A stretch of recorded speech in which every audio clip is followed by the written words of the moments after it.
back. But when you average those two back to when we get hit with when COVID was there, that's what you get where it's going to be. But these ratios, by offsetting that, did offset that impact that we had on the formula and still allowed us to receive additional funding. So I have one quick question. So the ratios change every year. Are the ratios higher because of COVID? Because we needed, we have additional. So usually usually the ratios don't change every year. So they did change them last year and this year due to COVID. So what they did is they made it so your class sizes are smaller. So 16-1 instead of 17-1. So that allows you to get more funding by doing that. Any other questions before I go to the next slide? Okay, my favorite kid picture, by the way. So section 2, I call it, it's all about the kids, because this is where it takes that average cost in section 1 and multiplies it out by all the different categories. So this brings us into a lot of different types of funding. There's certain categories that get additional weighted averages to those numbers from the prior slide. So this is where I feel like categorizing somebody is what really makes a big difference. And one of the biggest pieces for us is the economically disadvantaged. And we get a huge amount of money, $719,000 for that. And that's a huge amount for us. Actually, we got an additional $719,000, and it's really over $2 million of, with my sheet. We actually get, for economically disadvantaged, we got $2.6 million of our funding is for that. And Matt, I think, wants to talk a little bit about that because we've really worked hard at that this year. Yeah, so what typically that is tied to your free and reduced lunch numbers, but the legislature this year approved free lunch and free breakfast for all students. And so by doing that, that really impacted those numbers through free and reduced. And what the Department of Education did this year in the formula is they let school departments go back and pick their highest of the last 3 years that they had in terms of economically disadvantaged. Well, we worked hard as a district by putting forms out to all of our families and all of our students, asking them for them to fill those forms out, return them. And we were pestering them. And kudos to our community and our families for completing those and returning those, because as Cheryl just pointed out, that is really impactful for the formula for us to be able to take advantage of that. So all of that work was very helpful in terms of what you can see for us in terms of making sure that we didn't let that reduction in free and reduced lunch impact economically disadvantaged. Another piece of this section 2 is that we'll talk about this more at length later on in the slides, but we've trying to expand the pre-K program. So it includes 38 additional students for pre-K for $457,000 that we'll discuss later on in the following slides. Any questions? I know this is a lot of information, so. So section 3 is a lot of stuff that gets compiled. It's a lot of it is based off prior year actual, so school year 2020, 2021. And then it gets an inflation factor of 1.5%. The thing that changes most often in this grouping is the inflation factor. The prior year, we got a 1.8%. This year, it was 1.5% inflation factor. And so this section netted us an additional $110,000. Most of it was in the special education section for $214,000. And then the debt decreased by $157,000. due to the changes in the amount of interest that we pay with a pass-through, we get funding to pay for our debt for the high school and the elementary schools. And we'll talk about that on another slide also and give you more detail on that. Any questions? Can you explain what C is? Is that like the kiddos that would like go to the warband school? Yep, any of Okay. those type of things. And those have a different factor on them. We get those, they break those out into a different grouping. So we have it shows up on its own.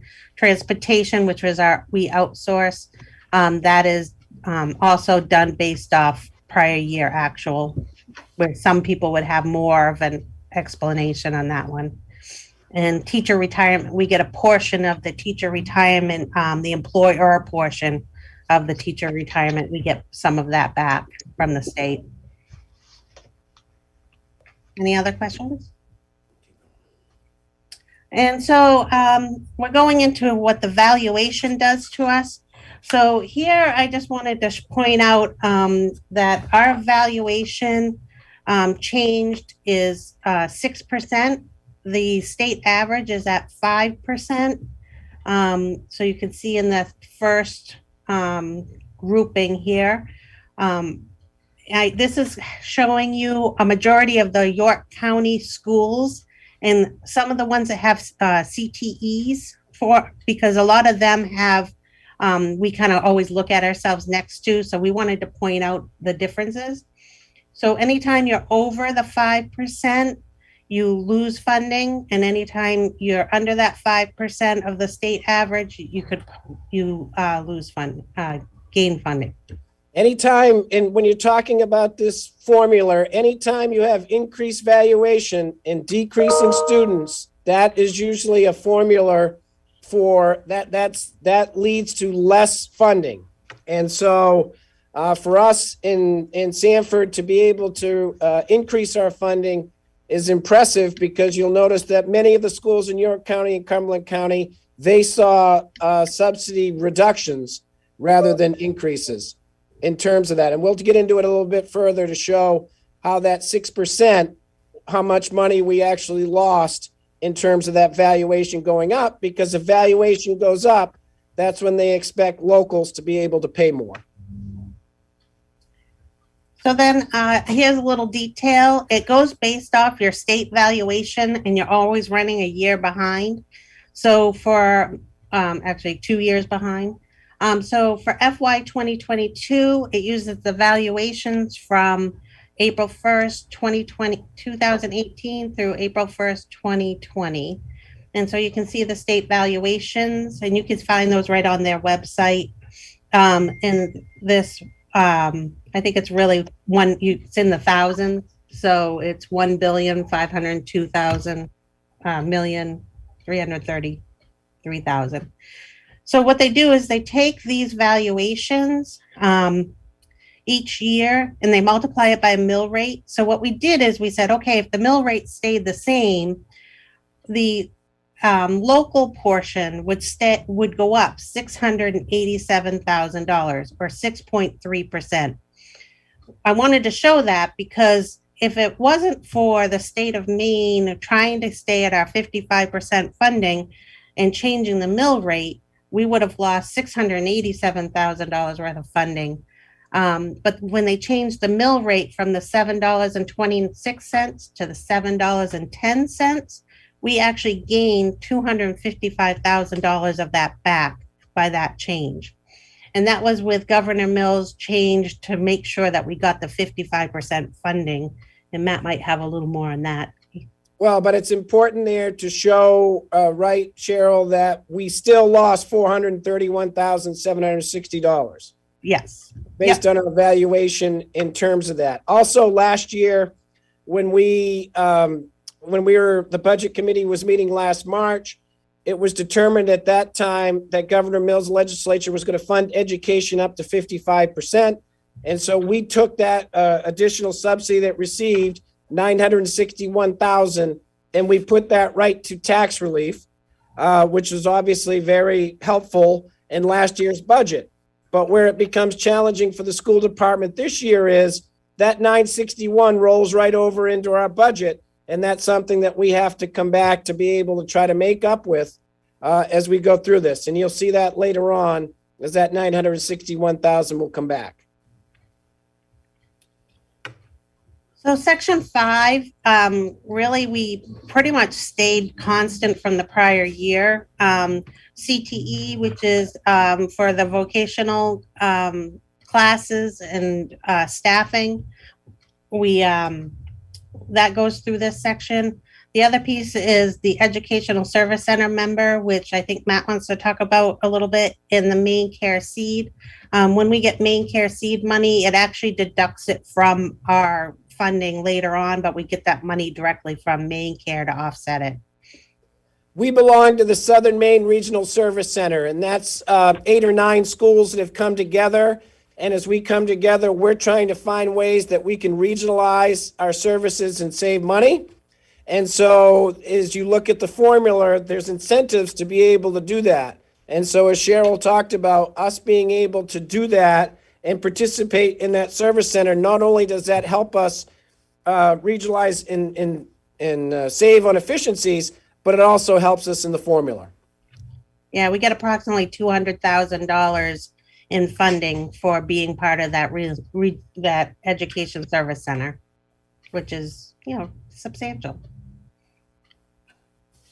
So additional state subsidy funding ended up being $1.2 million additional for over last year. And how does that all pan out? This is how this page will kind of tell you that. So we received a little bit less in the debt service that I talked about earlier. Regular instructional, which is not including pre-K, because we're going to talk about pre-K a little bit later. We got additional $334,000. Pre-K, we got an additional $457,000. I broke out the economically disadvantaged because that amount jumped so much. We received $719,000 additional for that. Gifted and talented and teacher retirement, I kind of combined them because they were kind of small amounts, was about $26,000.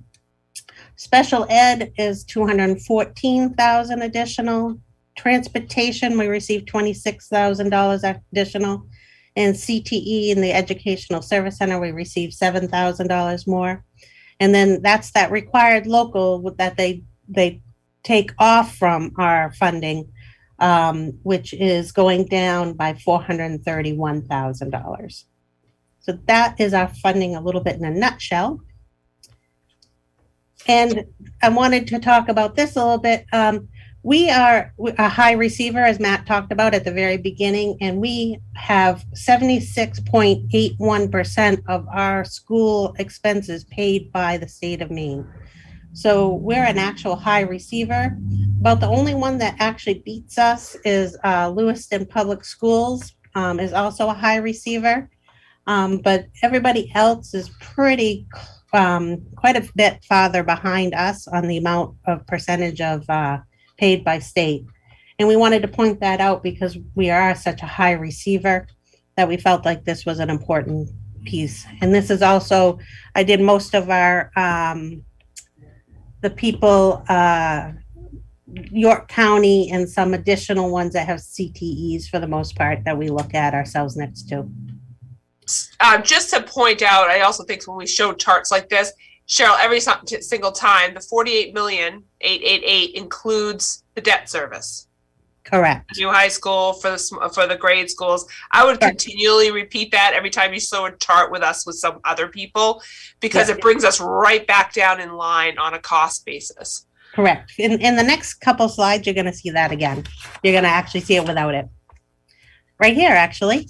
So this is the 10-year history of when you take the debt portion out of our funding. This shows you what our funding has been and how it's gone from the fiscal year 2014 all the way up till next year preliminary. And you can see it's, a drastic increase over time. Matt, do you want to say anything else about that? Yeah, that's right. As we look at this, it also includes the additional pre-K amount.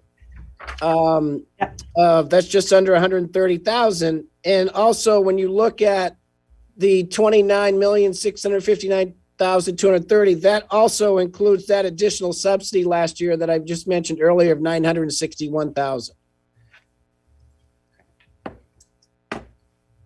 Any questions?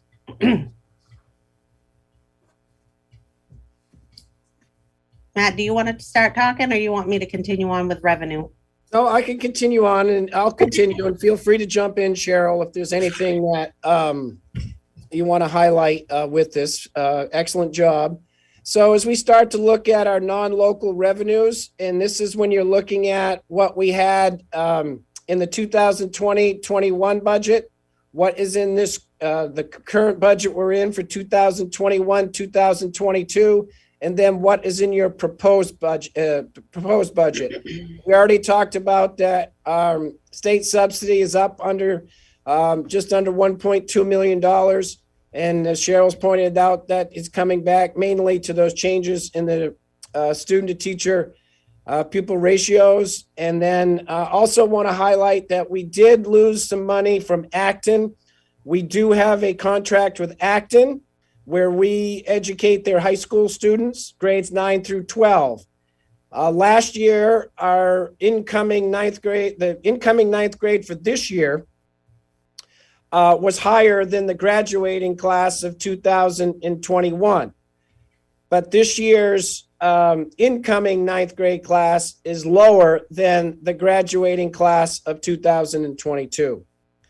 Also looking at the tuition that is being collected, that is up just over 8%. And a lot of that is going to be due to our proposed bridge expansion, where we'll be able to, instead of sending that money out, we'll be able to also offer that for people to tuition people into our bridge program. State agency clients remains pretty much constant. Adult education is down. That is down primarily because in last year's budget, we had a share with SAD 60 for the director of community adult education. SAD 60 pulled out of that agreement.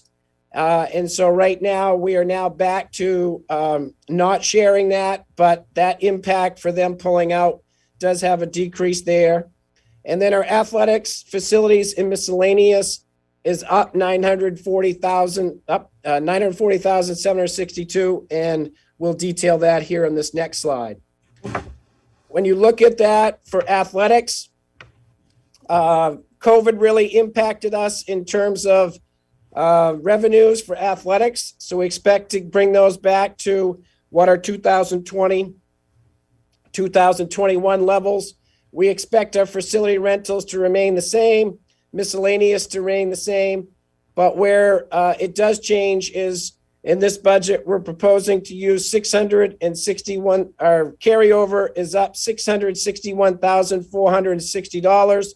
A lot of that is going to be for some one-time expenses for us to be able to move the bridge program and have its expansion into the old Willard School, as well as move adult education over there.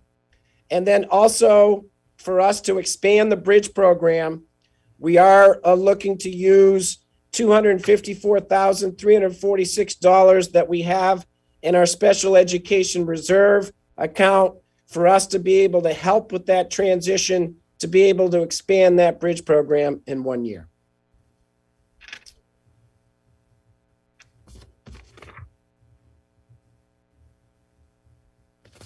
Okay. Also last year, right when we were in the middle of the budget program, budget process with the budget committee, we did also receive significant federal funding.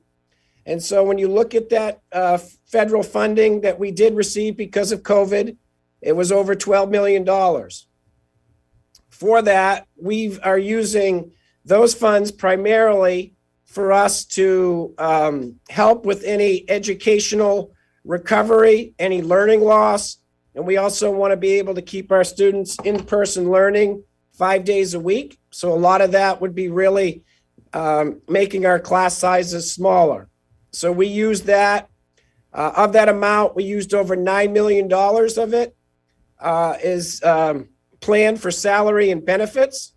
We've got 3 years to be able to spend those funds. So in the current budget that we're in right now, we spent over $3 million for those positions. Looking ahead to next year's budget in fiscal year 2023, we're expecting to use just under 3.5 million of those over 9 million funds. And then that would leave just under 3 million for fiscal year 2024. And this will help you get a better idea of those positions. Looking at that's in this year's budget, we have 52 total for just under $3.5 million. That will kind of show you how they break out between teachers, ed techs, special education teachers, special education ed tech, counselors, social workers, administrative assistants, communications, and nurse is how we'll be able to break all of those down to use those ESSER funds to our advantage. Those are things that are not included in this budget. For that, there were some of those federal funds that we also used to outfit and beyond personnel for outfitting new classrooms, curriculum supplies, IT services, licenses, purchase services, summer school, summer books, additional transportation, professional development, right on down the line for us. But that is how we plan to have 52 additional positions in this year's budget to be paid by federal funds. There are, we did initially, as we were planning this budget, look at some of those positions that we had through ESSER funds, knowing their importance and their impact, and we considered moving those into the local. But then when we saw the effects of that, we made the decision to keep those positions within the federal funding. But there are 2 new positions in this budget for salary and benefits. They're ed tech positions.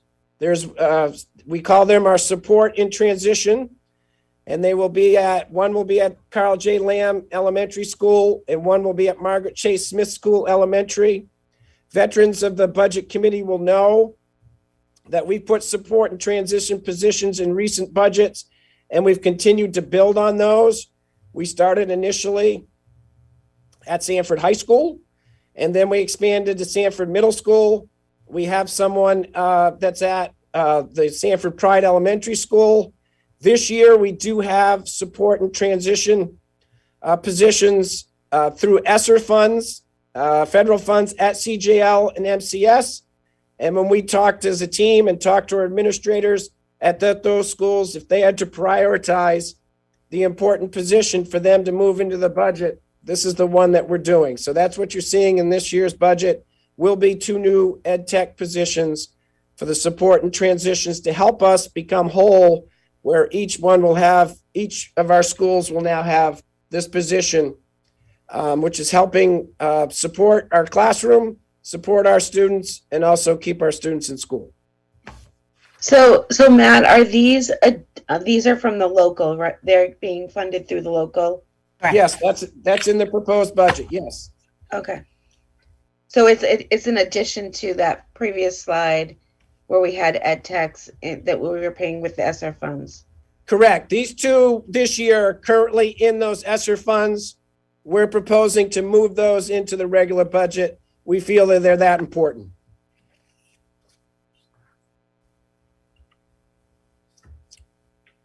Okay, some other budget changes. There are things that are in our budget that were not in this current budget.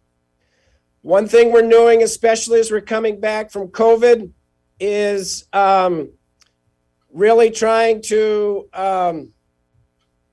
help especially our elementary and middle school students in terms of giving them extracurricular activities and student initiatives. We often have a high number at the high school, But knowing with everything that our kids have come back through in COVID, lack of socialization opportunities, we've tried to come back, and for short money, we can really be able to make a big impact there for clubs and student initiatives at our elementary and middle school for almost $46,000. We also have increased our curriculum and elective supplies at Sanford Regional Technical Center.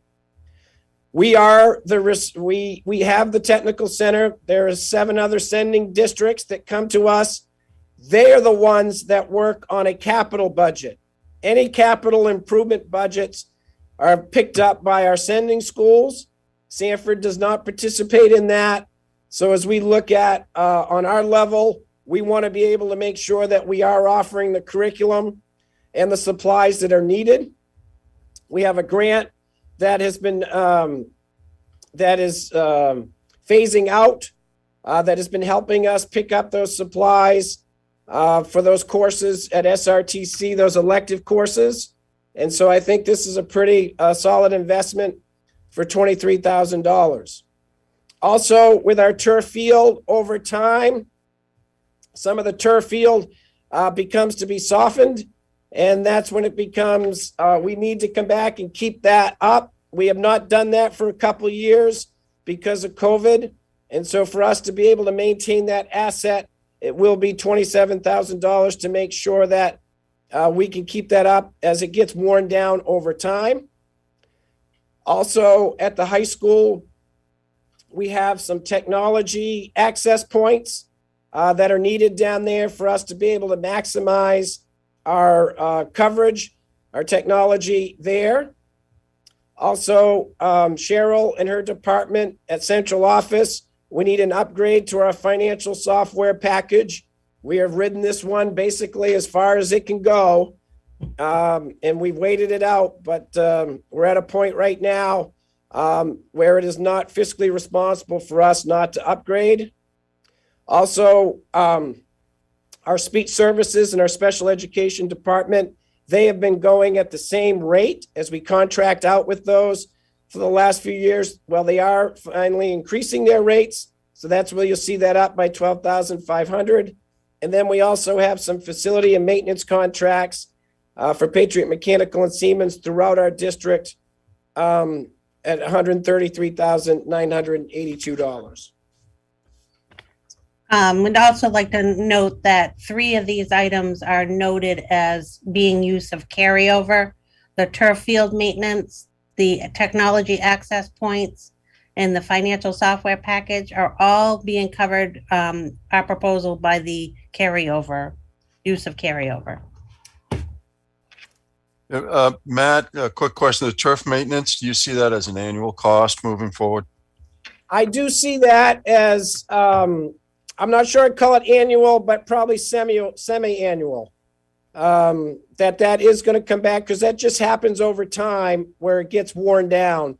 And we haven't done it since we've had the field. So I don't expect that to be in next year's budget, but I don't think you've seen the last of it. We are in this budget also looking to expand our pre-K program. We've been trying to do that for the last few years. We've really tried to invest in that, but when we get right down to it, fiscally, it's become challenging to be able to do that. Well, this year we did, thanks to Assistant Superintendent Steve Bouchier, we were able to secure a grant that's going to be able to help with that pre-K expansion. Currently, we do have pre-K at Sanford Regional Technical Center. We have a morning session and an afternoon session, 32 students, 16 mornings, 16 in the afternoon. That morning session gets to work with our SRTC program for early childhood occupations. We also have a collaboration with Head Start where they have 32 pre-K students. Our proposal to expand the program is now we're looking at the pre-K program at SRTC to move that from 2 sessions to a full day for 16 students. We'll continue to have Head Start. We'll continue to have 2 classes, 32 students. And we're looking to expand to have 1 class of pre-K at each of our elementary schools. 1 at Carl J. Lamb, 1 at Margaret Chase Smith, and 1 at Sanford Pride. Class size is 16, so that'll be a total of 48. So we're looking to increase our students to 96. As you look as that breaks down, by having 96 more students based on what Cheryl showed you earlier, when we were looking at the 279 and the EPS formula, we can expect to receive over $350,000 in state subsidy for that revenue. We're confident that we're going to fill all of those spots. The salary and benefits for 3 teachers and a part-time coordinator are going to be over $300,000. An assessment expense of $300,000, and that gets us to a budget of $304,000. And then when you look at actually for the subsidy coming from the budget, we're looking at $47,442 with that. Do you want to talk about that other piece, Cheryl, about the additional revenue in slide 4? Yeah, so remember how on slide 4 we talked about that pre-K we're getting an additional 457,000, but when you actually take the additional the evaluation piece that they take off, that's considered the local portion, we get approximately 76.87%. That's a little different than that slide I showed you because of after the pre-K it actually changed a little bit. So we will get approximately $351,000 of additional revenue once you work it all through the whole process. And so, and we did not include the economically disadvantaged portion of pre-K, just because we felt like this should stand on its own. Thank you. Yep, go ahead. Matt, quick question once again. The expansion of the pre-K programs into the elementary schools that you talked about, those are going to be full day programs? Are they all going to be full day? Yes. Yeah, okay. Yeah. We're all going to all full day. And as Okay. you know, by us being able to have the SRTC being in 2 sessions and having those in essence half day, we still get full subsidy for all of those. So that is a change.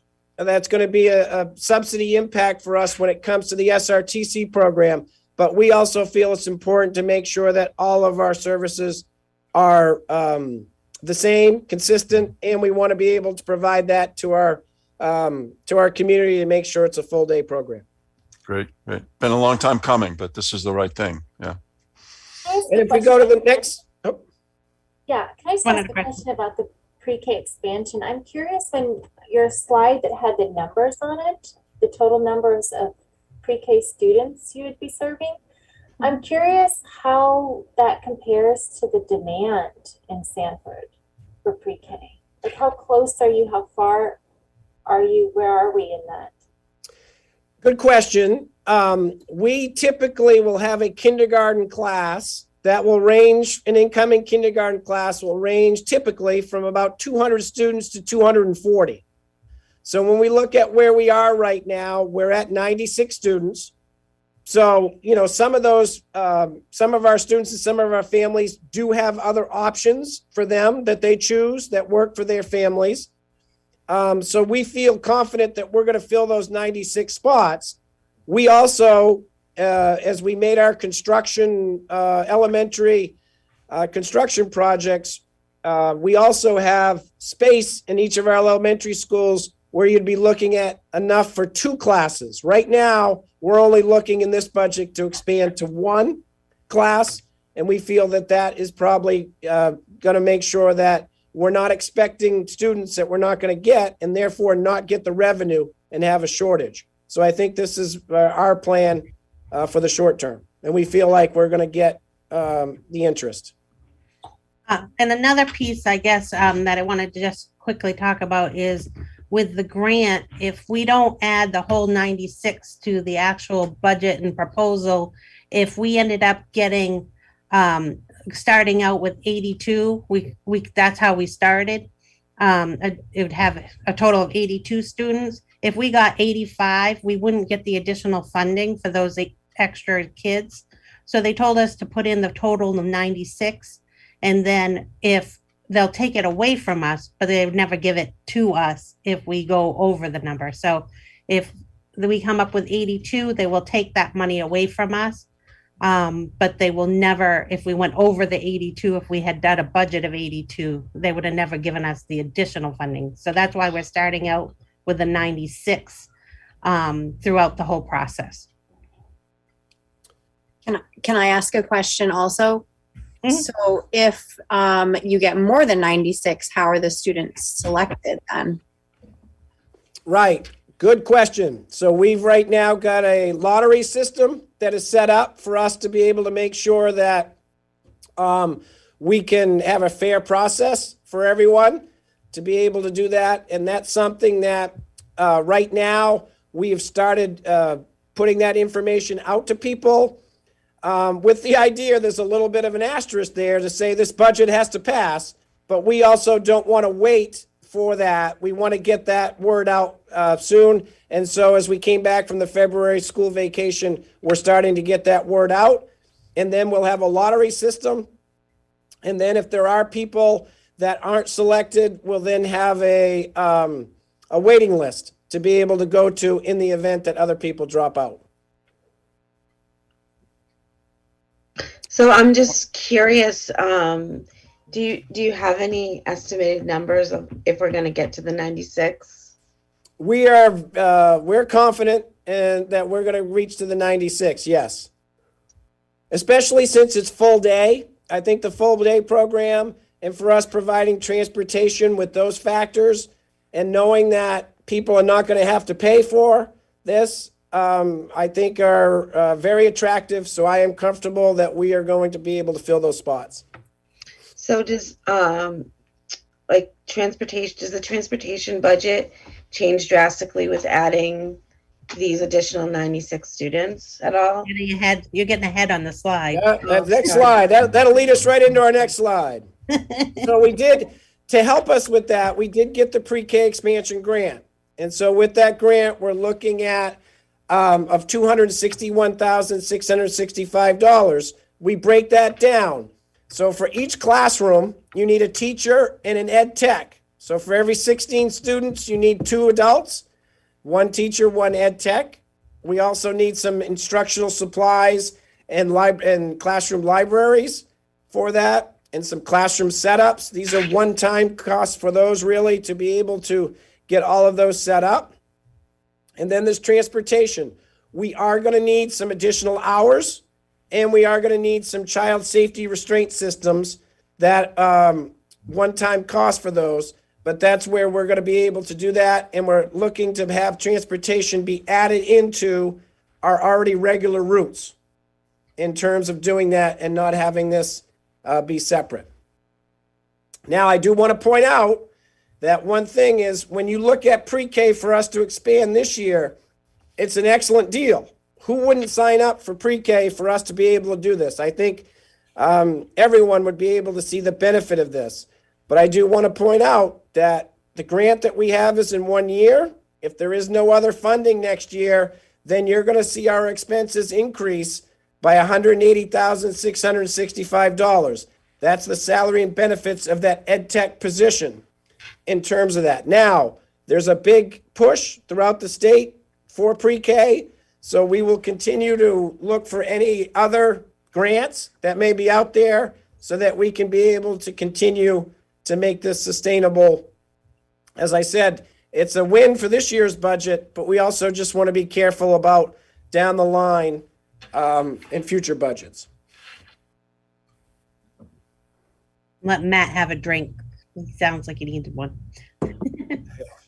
Is there any possibility of having a similar grant in future years, or we just don't know that? We don't know that, but we know that that's been, especially with Governor Mills, that's been a focus of hers. And so there's grants that are out there this year, but they haven't committed anything beyond that. So we're confident that there's a need and there's interest. We just not sure if there's going to be funding towards that, but if there is, we will continue to pursue that.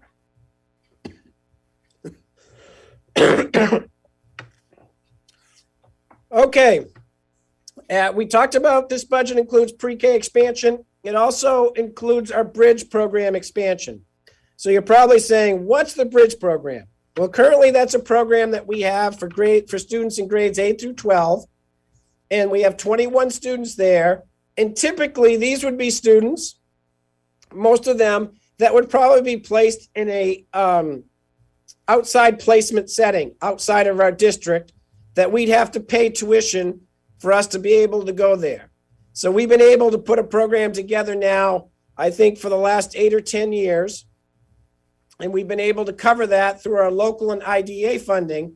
That's been allowing us to be able to save those outside placement costs.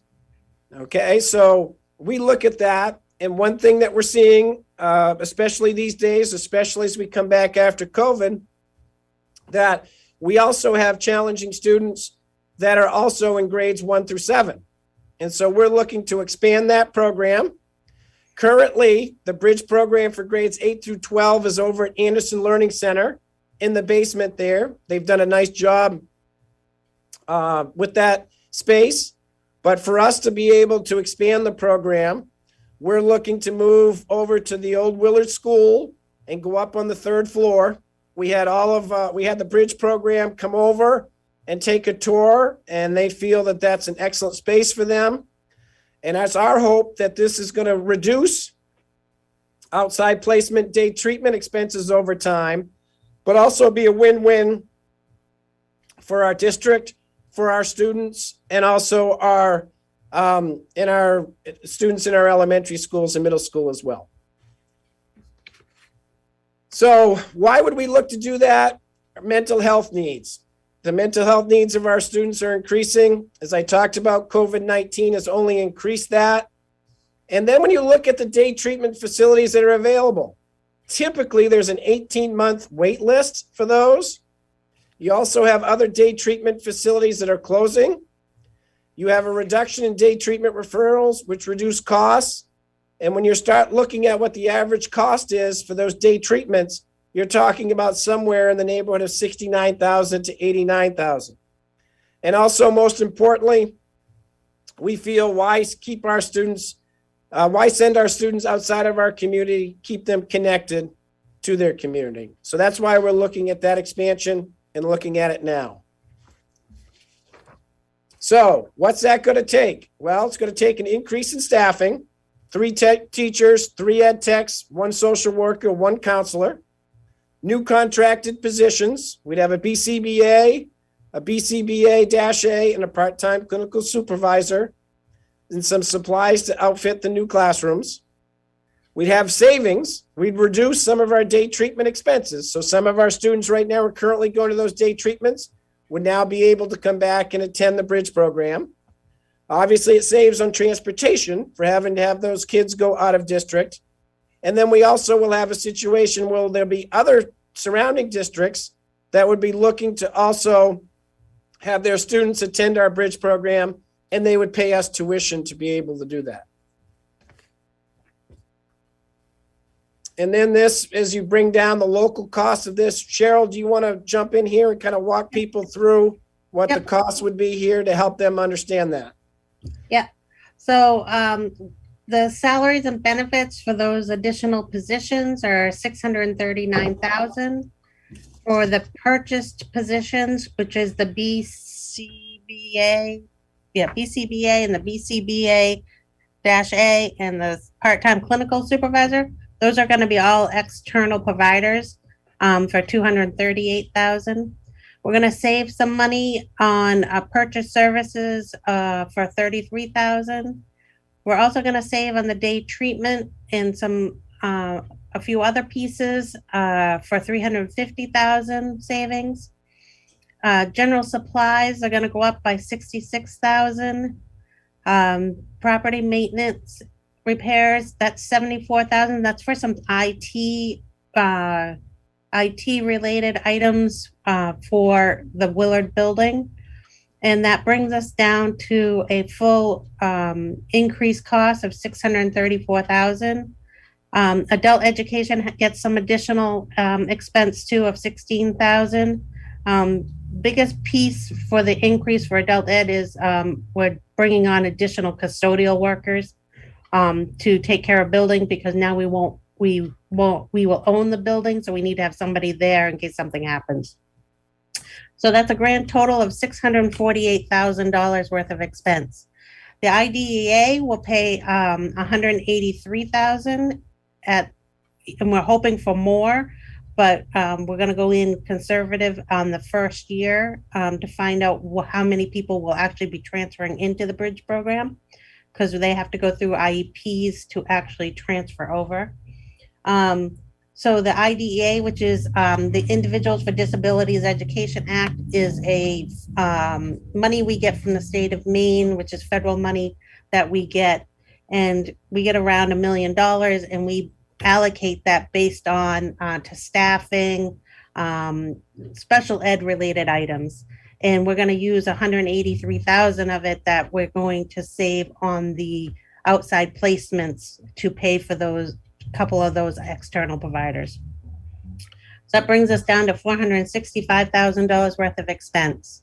So you go over to my little yellow box, 465,000, and then we estimate to have 136,000 of additional tuition for the grades 1 through 7. And that will bring us down to 328,000. We have those IT related items we feel are a one-time cost. And so we figured that should be covered by the carryover. And so we're going to use $74,000 to use for carryover. I'm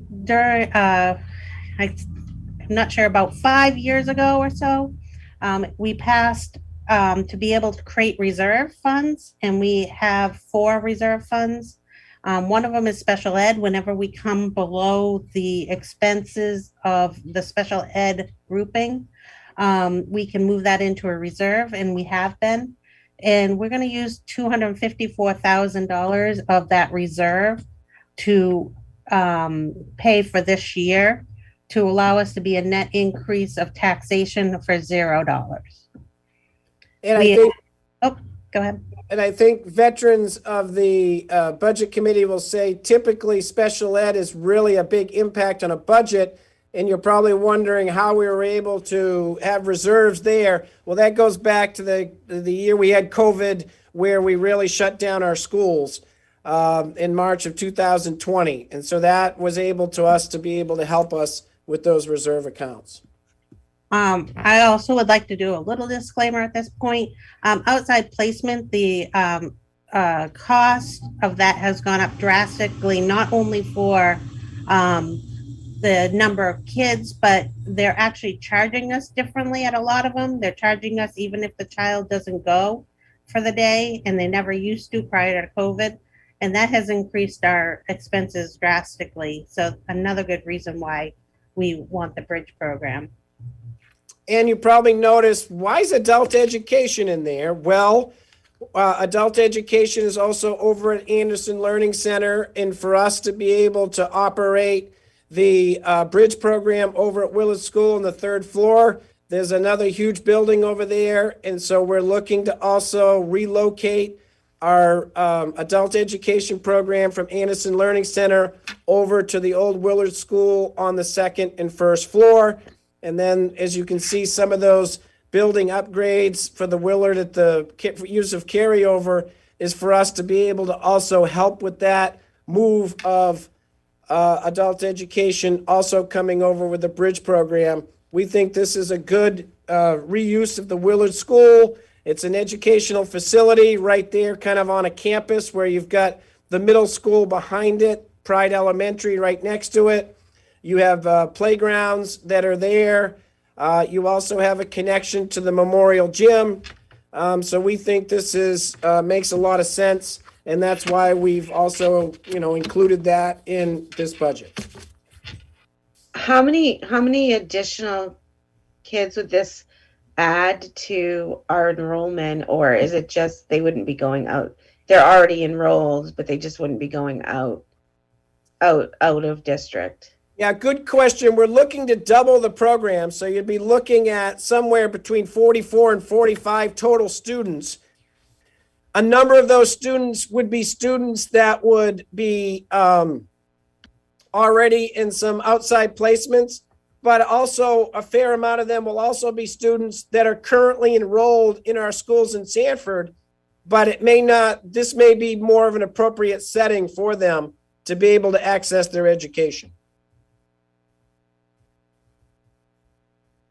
So I think you're going to have some that are, not all of those 44 students would be currently outside placement students. There would be some that are currently attending school in Sanford. And then we And estimate, there's some criteria that the students have to meet in order to be enrolled in the bridge program, right? Yes, yep. Okay. There'll be a referral process, typically through special education and the IEP process. and the little green box at the bottom right is to do some upgrades to the Willard building. We're gonna do a use of carryover to pay for those so that they won't affect the tax base. And some of the items that we're gonna do over there are, we're still waiting for some costs and figuring out exactly, but painting, the elevator needs some work done to it, a chair lift for the adult education section, some tile repair, possibly a new boiler, and life safety upgrades. Any questions?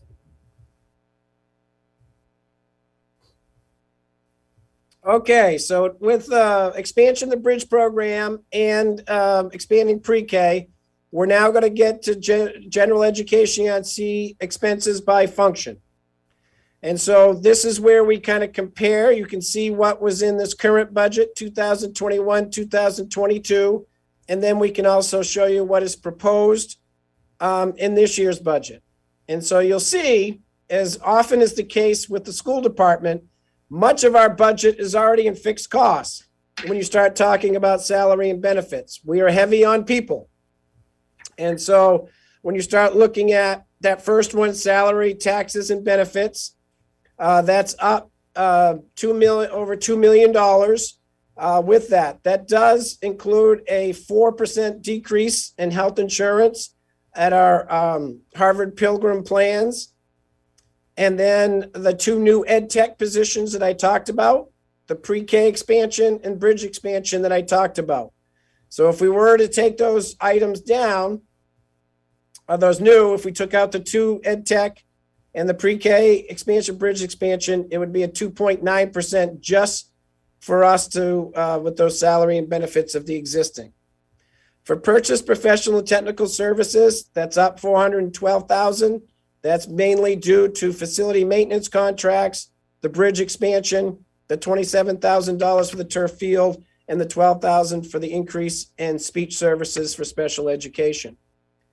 Purchase property services, that's up $487,000. As Cheryl just pointed out, most of that is going to the upgrade of the Willard building for us to have adult education and the bridge program move over there. Other purchase services, that is down almost $300,000. It's primarily the decreases due to the bridge expansion program, savings there, the transportation, as well as the outside placement decreases due to that. Supplies and energy, that's up. As you can imagine, supplies and energy are up, everyone. That's also for us talking about a 3% increase in all supplies due to those increased costs that everyone is experiencing. Equipment and repairs, those are the IT needs that we talked about over primarily at the bridge program. That's up $103,000. And then our dues, debts, and other, that is actually down over $150,000. That's mainly due to interest on our expansion, on our interests on our debt expenses for our construction projects. Okay, Cheryl, do you want to talk about how this shows up, what we're doing now when you talk about the articles and how that shows up on the actual referendum in June? Yeah. So when you guys pass the budget at the end, we have to do everything as an article.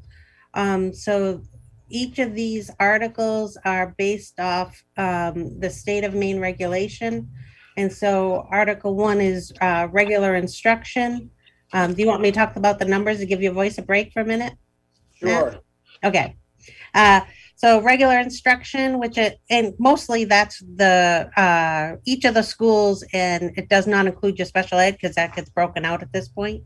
So most of that increase for 717,000 is for salaries and benefits, but that also includes the pre-K expansion also.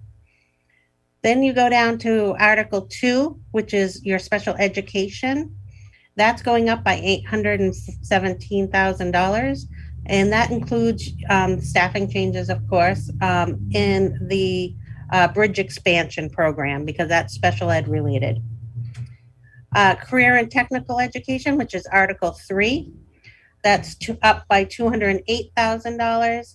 And that's mostly just for salary and benefits, and that $23,000 for additional curriculum enrichment block supplies.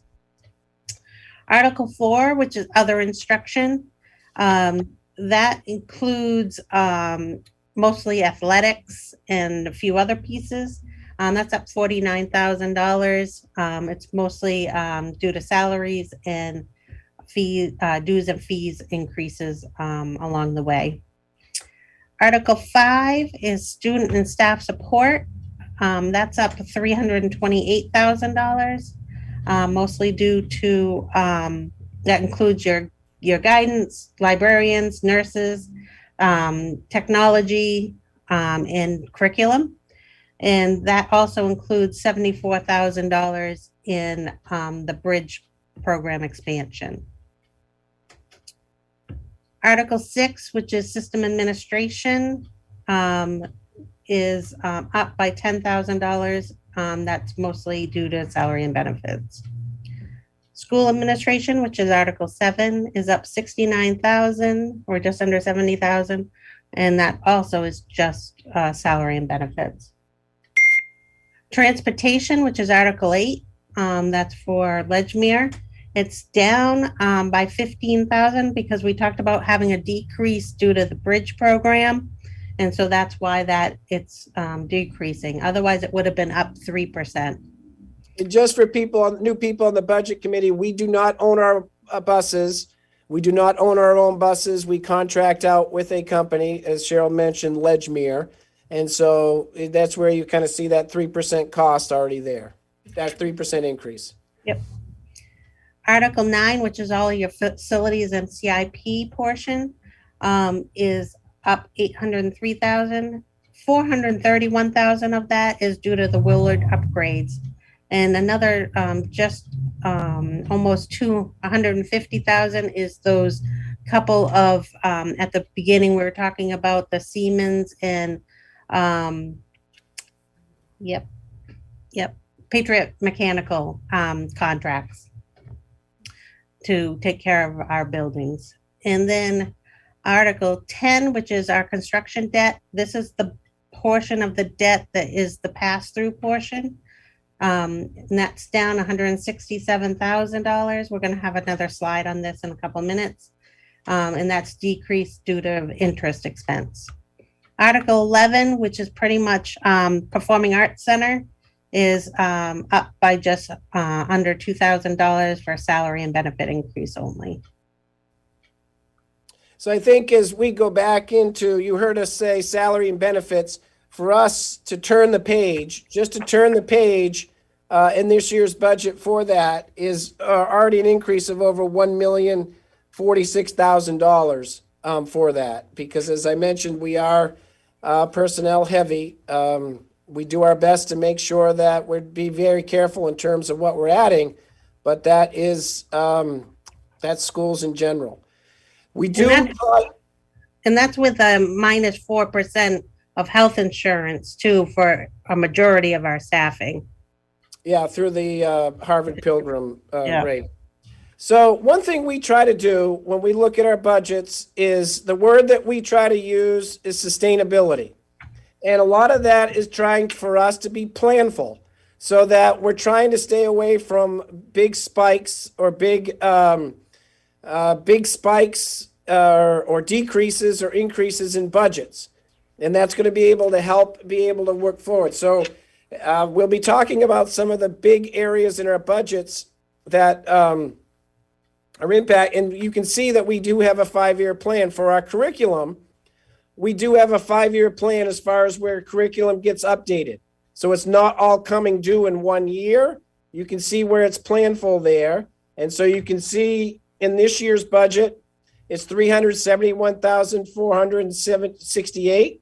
That's a decrease from last year's budget. And then as you start to look at our plan moving forward, you can see that we're trying to stay relatively flat in that area to be able to help us move around with the different content areas that you see there.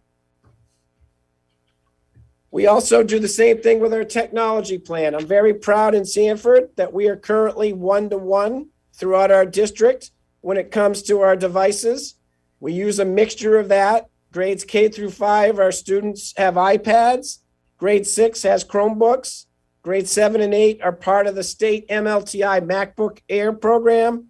And our high school students, grades through 9 through 12, have convertible tablet Chromebooks. Our director, Joan White, does an outstanding job in terms of leveraging funds and leveraging our budget. As you see here, those things that are listed above the blue is what's paid for in our local budget. And then you can see the areas that are now down below that are paid by grant funding. And that grant funding can be everything from the MLTI grant.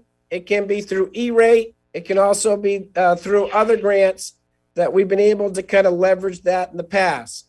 And it's the same type of thing there, that the last thing you want to do is to see those spikes in your budget coming up. And so for us, we're doing our best to keep it relatively flat so that you're going to be able to have it be sustainable. And yet we can also make sure our technology is being upgraded and rotated the way it should be. Matt, what is the replacement? Is it like 3 to 5 years on like the Yeah, I don't know the exact one for that. I can research that for you. I'm sure we could get the exact ones in terms of, I think how you can see it there is how it's rotated up above, where you can see some of those where the 11 and 12 Chromebooks, 9 through 10, the iPads, when you can expect to see those rotated through.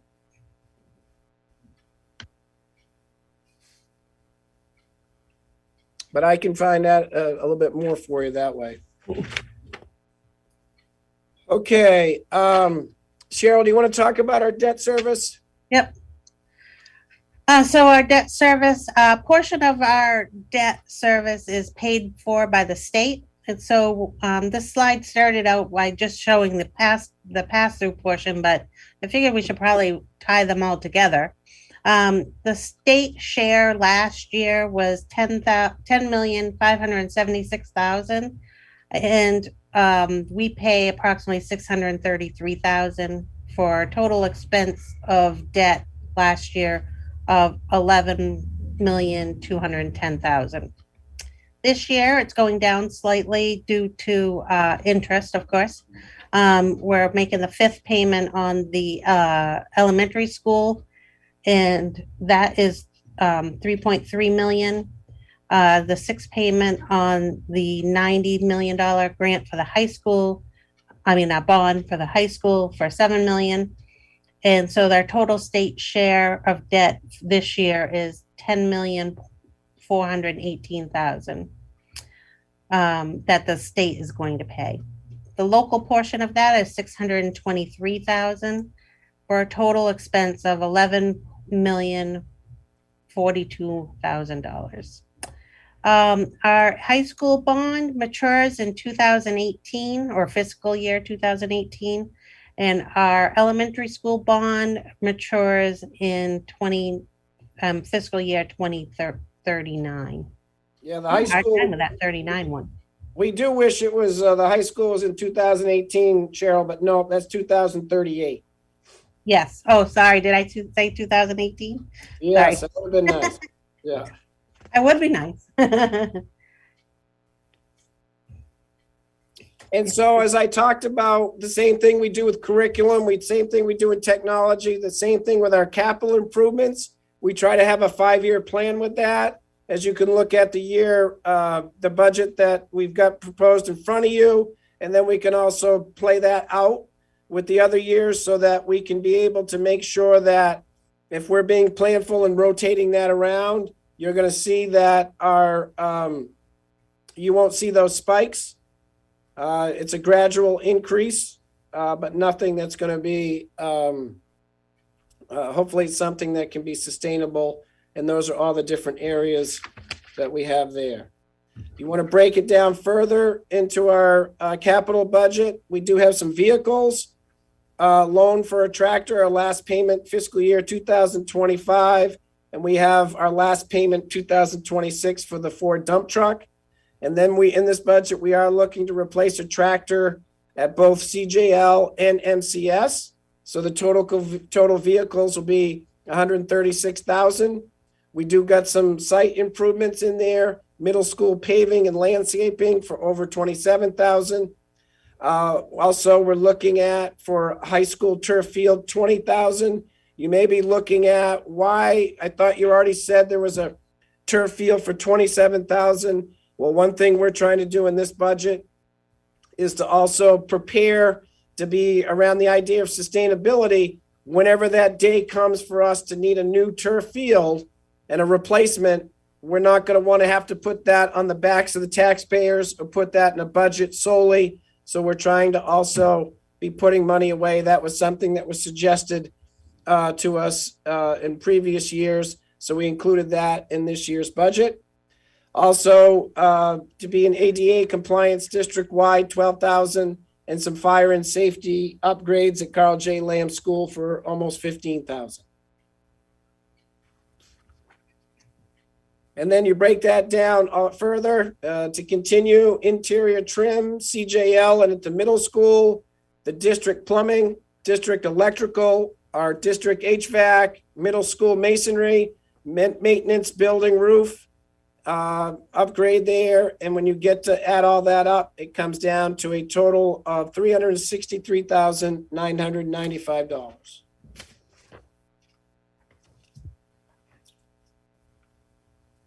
All right. So I always, we talk about sustainability, but we also going to be very wary of the cliffs. And so I've highlighted a couple of these already in the budget, but things just to be concerned about is pre-K. When we start looking at not this budget, but fiscal year 2024, we're going to probably be short 180,000. Right now, we hope that bridge program will continue to grow and sustain, but we are planning to use 234,000 of the reserves. And then I already talked about the ESSER positions, 52 of them, where we have at a cost of just under $3 million.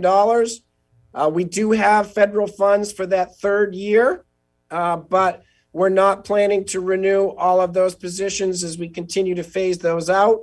And then as Cheryl started the presentation, when we talk about our state funding and the ED 279, if those teacher to student ratios return to normal, then obviously that could be an impact as well on our state subsidy. So those are things that I just asked that we kind of keep in the back of our mind. Also, do you want to talk about adult ed, Cheryl? Sure, give you a break. So adult ed, we have the salaries and benefits are going down by just under $8,000. And that is mostly due to change in staffing. Yes. And then purchased professional and technical services is staying the same. Purchased property services is going up by $2,400 for some repair work that we need to have done on some Promethean boards, I believe. Other purchase services is for $1,000 for travel. Supplies, rent, and energy is $770 increase. and dues and fees is staying the same. So that it's coming, it's, the total expense is going down by $3,707 for adult ed. Okay, so school fund balance history will take you back in fiscal year 2015, we were short $881,483. That fiscal year 2016, a fund balance of 400,000. And fiscal year 2017, that increased to 986,000. Fiscal year 2018, it was 899,000. Fiscal year 2019, 248,000. Fiscal year 2020, 973, just under 974,000. In fiscal year 2021, we're at 3,681 and 180 with that. Do you want to talk about the unassigned portion of that fund balance, Cheryl? Yes. So what the difference between the ending fund balance and the unassigned fund balance is that if we have in the budget the following year, the amount that we have saying that we're using in the that we've encumbered or committed to in the next budget automatically reduces the fund balance because it's been committed. So as you can see in FY 2017, we had about $700,000 in the budget for 2018 to be used during the budget process. And so you can see the difference between in 2018, we had approximately $1 million difference. In 2019, same thing. We're finally getting closer. In 2020, we actually didn't have any money in 2021 noted as being used during the budget process. So the fund balance was as it was. And this year, the difference between it and this year is actually the reserves that we started to create to allow us to have those funds to be used in the future. So we've committed or restricted those funds to certain 4 different projects. Yep. And I want to point out of that 2,596,697, in this year's budget, we do plan to use $661,416. Right. And in 2022, all we used was $71,000 in the budget for 2022. So that was a very small amount, but we do have reserves. And I forgot to hold my. We actually have reserves. The 4 reserve funds we have are fuel costs, stabilization, capital reserves, special ed cost reserves, and health insurance reserves. And we have money in all but, actually we have money in all 4 of them. And it means that you had to come below budget and we reserve that money to be used in a future year.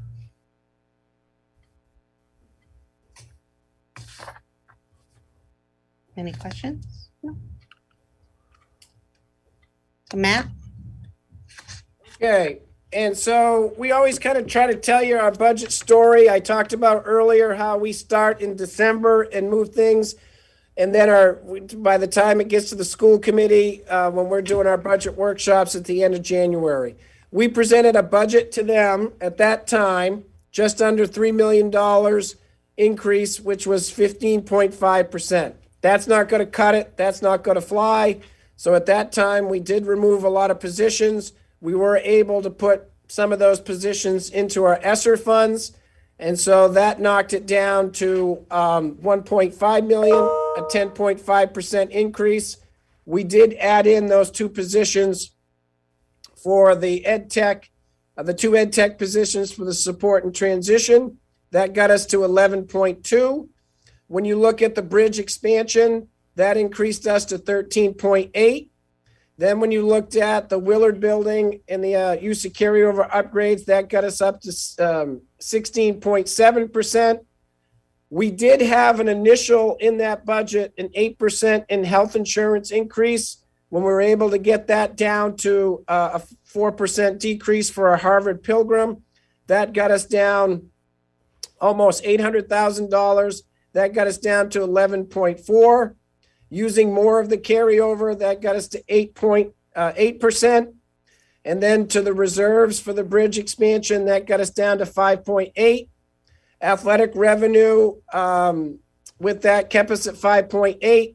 And then when we look at the additional pre-K subsidy that we're going to receive, you now see a taxation increase on the budget that the school committee passed of $727,026, which is a 4.9% increase. That additional 129,000 for the pre-K, that was actually, we got a preliminary ED 279, and between that and when we increased to the full 96 students, that was the difference, bringing it up to that from 82 students to 96 students. And so we're at 4.9%. And here's the big one. Here's the summary. When you can start talking about 2021-22, the current budget we're in against this proposed budget, and then you can actually see where operations, the general education, adult education, there's that 4.9% variance, that increase of $2,788,727. When you look at the revenues coming back in there, revenues of $2,091,721, which is at 5%. Net tax from operations, 4.8%, plus the CIP up to 9%. And then the total taxation comes down to 4.9%, $727,000, $26 increase. I do want to point out that when, as I talked about earlier in last year's budget process, when we received that additional $961,000 in subsidy, and we put that right towards tax relief, as it should be, that just made it challenging for us that if you took out that $961,000, you would actually see a budget in front of you that would be a minus 1.5%. And a decrease of $233,974. Cheryl, anything you want to add to that I may have missed? Nope. Okay, so that's the bottom line. And now we'll turn it over. I'm sure we're throwing a lot of information to you. But we'll turn it over to see if anyone has any questions or anything that we can help people with to better understand the school budget.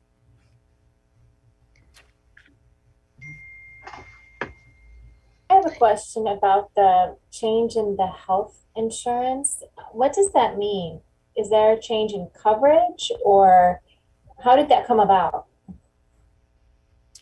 No, it's just our renewal premiums, and it's based on our Harvard Pilgrim, which is the majority of our members belong to that.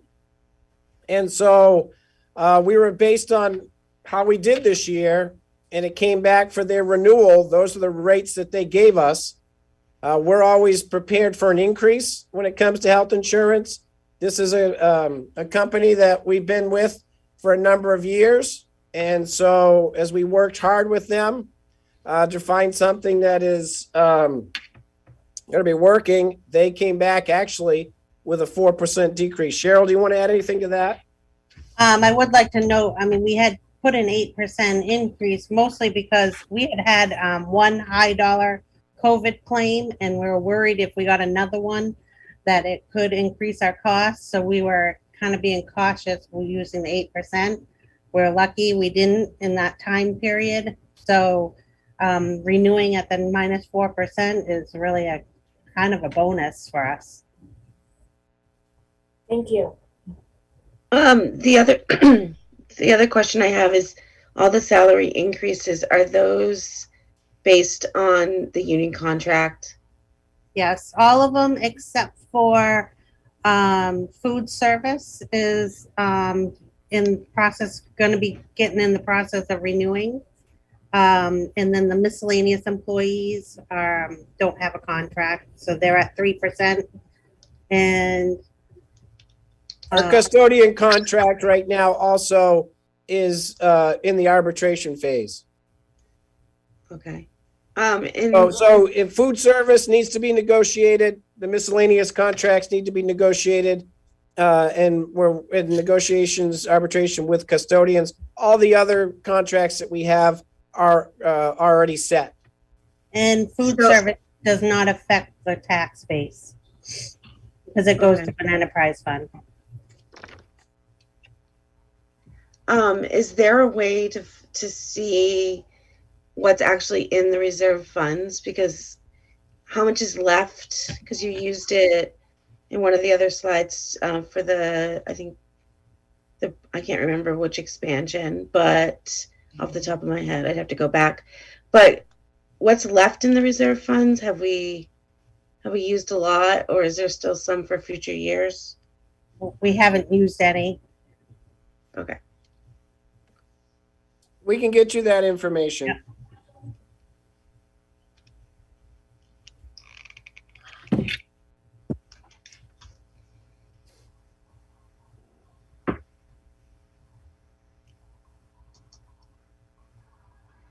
Are there any other questions?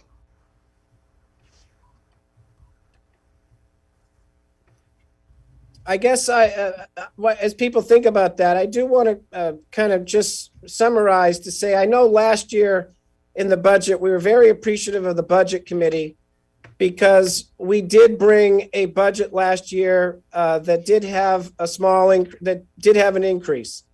And we were not using very much carryover in that budget. I think, and we were expecting some federal funds. And so we were still able to do that and maintain that, which I think was very appreciative. We did get federal funds, and we did also get an increase in subsidy that we're able to put towards tax relief. This year, we're doing our best to kind of continue to manage that with the federal funds and also using what would be the impact to the local, but we are also utilizing carryover funds.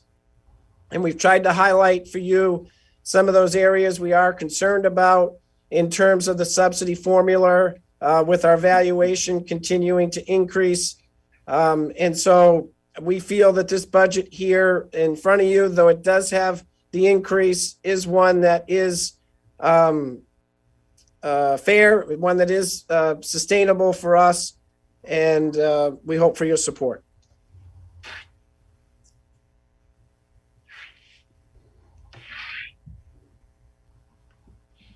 Maura, you're muted. I don't know if you're talking. You're not talking.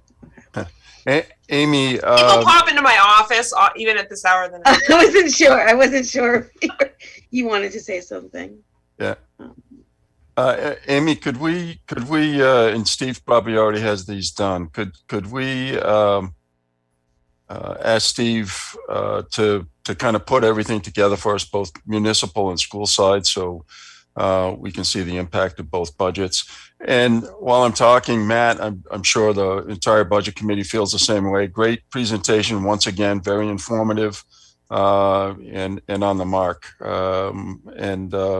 These investments in early childhood education across the board, in special education, substance abuse, things like that, they're incredibly important. And, as a fellow educator, I know we've been waiting a long time in education to be able to put some money in that area, because, the old saying, it costs, I'm just going to make it up here, but X number of dollars to educate a child and X numbers of dollars to pay for them while they're in prison. And it's a better investment to invest in them when they're young. And I think this budget reflects that. So anyways, thanks for the great presentation. Amy, I'd just like to see Steve put these numbers together. He can do it pretty quickly. I agree. That would help me greatly too, to see them kind of combined. I'm sure other people on the committee can agree as well. Is that something you can do, Steve? All right, if you can continue your dialogue, I'm working on that currently, so thank you. Okay.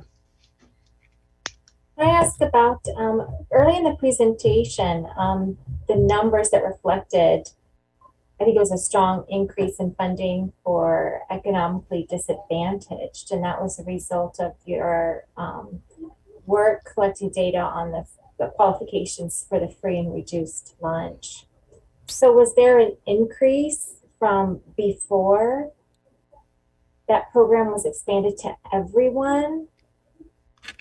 And I think we had a small increase than the other, I don't know the exact, but I mentioned how the Department of Education would let you take out of the last 3 years your highest year. And so we did have our highest year this year. But I also know 2 years previous during the COVID, we had one of our lowest years in terms of that because we had an enrollment decrease with those kids who decided to go homeschooled or to not or go outside of Sanford. And so yes, we had an increase, but I'll have to get an idea so that I don't think it's drastic. I think it was more of us just doing a better job of getting the documentation than we had in previous years. So I think that number is interesting and perhaps helpful in, justifying if it's even needed, the pre-K program, because as that number increases, or it justifies the need for early childhood development. Yes. So I just pulled up my analysis and about 8.5 additional students and 0.8% increase in rate. So the rate increased slightly by 0.8%.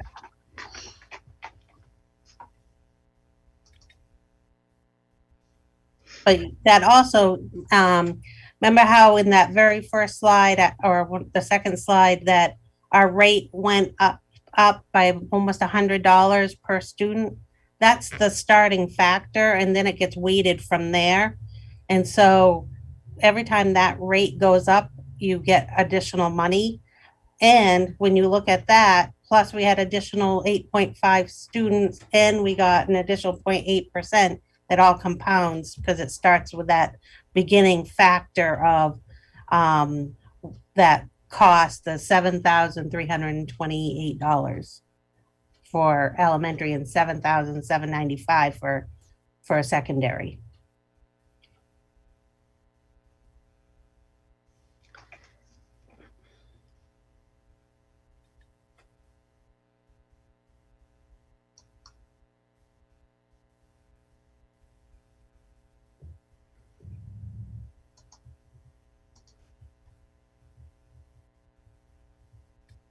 Okay, sorry, I'm behind in the meeting here. So I have a PDF of the budget that the city presented, as well as what the school board has presented for this evening. So I have a PDF of what the tax projection sheet would look like on that. Is that what you'd like to see at this point in time? Yes, please.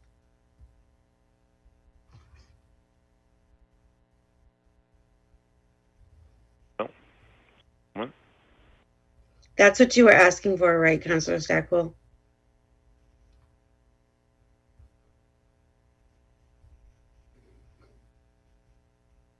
Okay, so in this tax rate projection sheet that you should see here now, as we've disclosed before, there's no change in valuation as of yet. That is going to be a significant change this year, again. So the big piece in looking at that change is going to be which category changes greater than the others as far as who pays what, as far as the overall distribution. And Matt, as I'm starting to go down through this sheet, I wanted to ask you on future impacts for student enrollment, because we know that's changed significantly during COVID, and how you might be seeing that coming back in the future, and how that would I think, positively impact your EPS numbers? And do you think that the state is going to, just going forward in the future, so the 3-year numbers that you had on your screen really does not yet show that in our 3-year average, as far as that valuation and that 6% change, really isn't picking up as of yet the significant changes that have come in the last year and coming again this year for what I call the COVID impacts to property valuation. So that extraordinary pressure on the market for people moving into Maine, paying over and above top dollar for properties, and how that's driven the market. We haven't really seen that in the numbers that you presented tonight. Those 3 years has not picked that up yet. So I'm curious if you've heard anything as the state is going to change that, because 6% is going to look like a walk in the park compared to when the COVID impact numbers start to hit the state valuations in that 3-year average. I have not heard anything, but I think your line of thinking is such that we're all concerned about that. And when that adjustment hits or that bump hits, so I haven't heard anything about that. But as you can see, this administration has been one that they're trying to work ways with the formula to try to buffer some of those big impacts so that you don't have those huge swings. Right, because it's the swings that I'm speaking of now. It's not that substantial increase in new valuations being created that gives you a greater capacity to fund the schools and municipal operations. It's simply an increase in the valuation of pre-existing property that simply takes that burden and puts it on the pre-existing tax base. So that's where we may need to make significant efforts in advocacy for legislative change going forward, far more than this year. So, all right. That being said, this holds the municipal valuation constant, so we can look at that year over year. It also does the same thing with the county tax, and we explained that last meeting. Sorry. The municipal services that are in here is the budget that was presented on the municipal side. So an increase of 5.29% on the expense, or $1,587,000. This does not include the increases to revenue sharing and/or the CIP change in request of $52,000. It's not; those numbers will not be reflected in this analysis. The school department budget that was presented here this evening have an overall expense increase of $2,788,000, or 4.97%. For the capital reserve program, overall the city was down $33,999.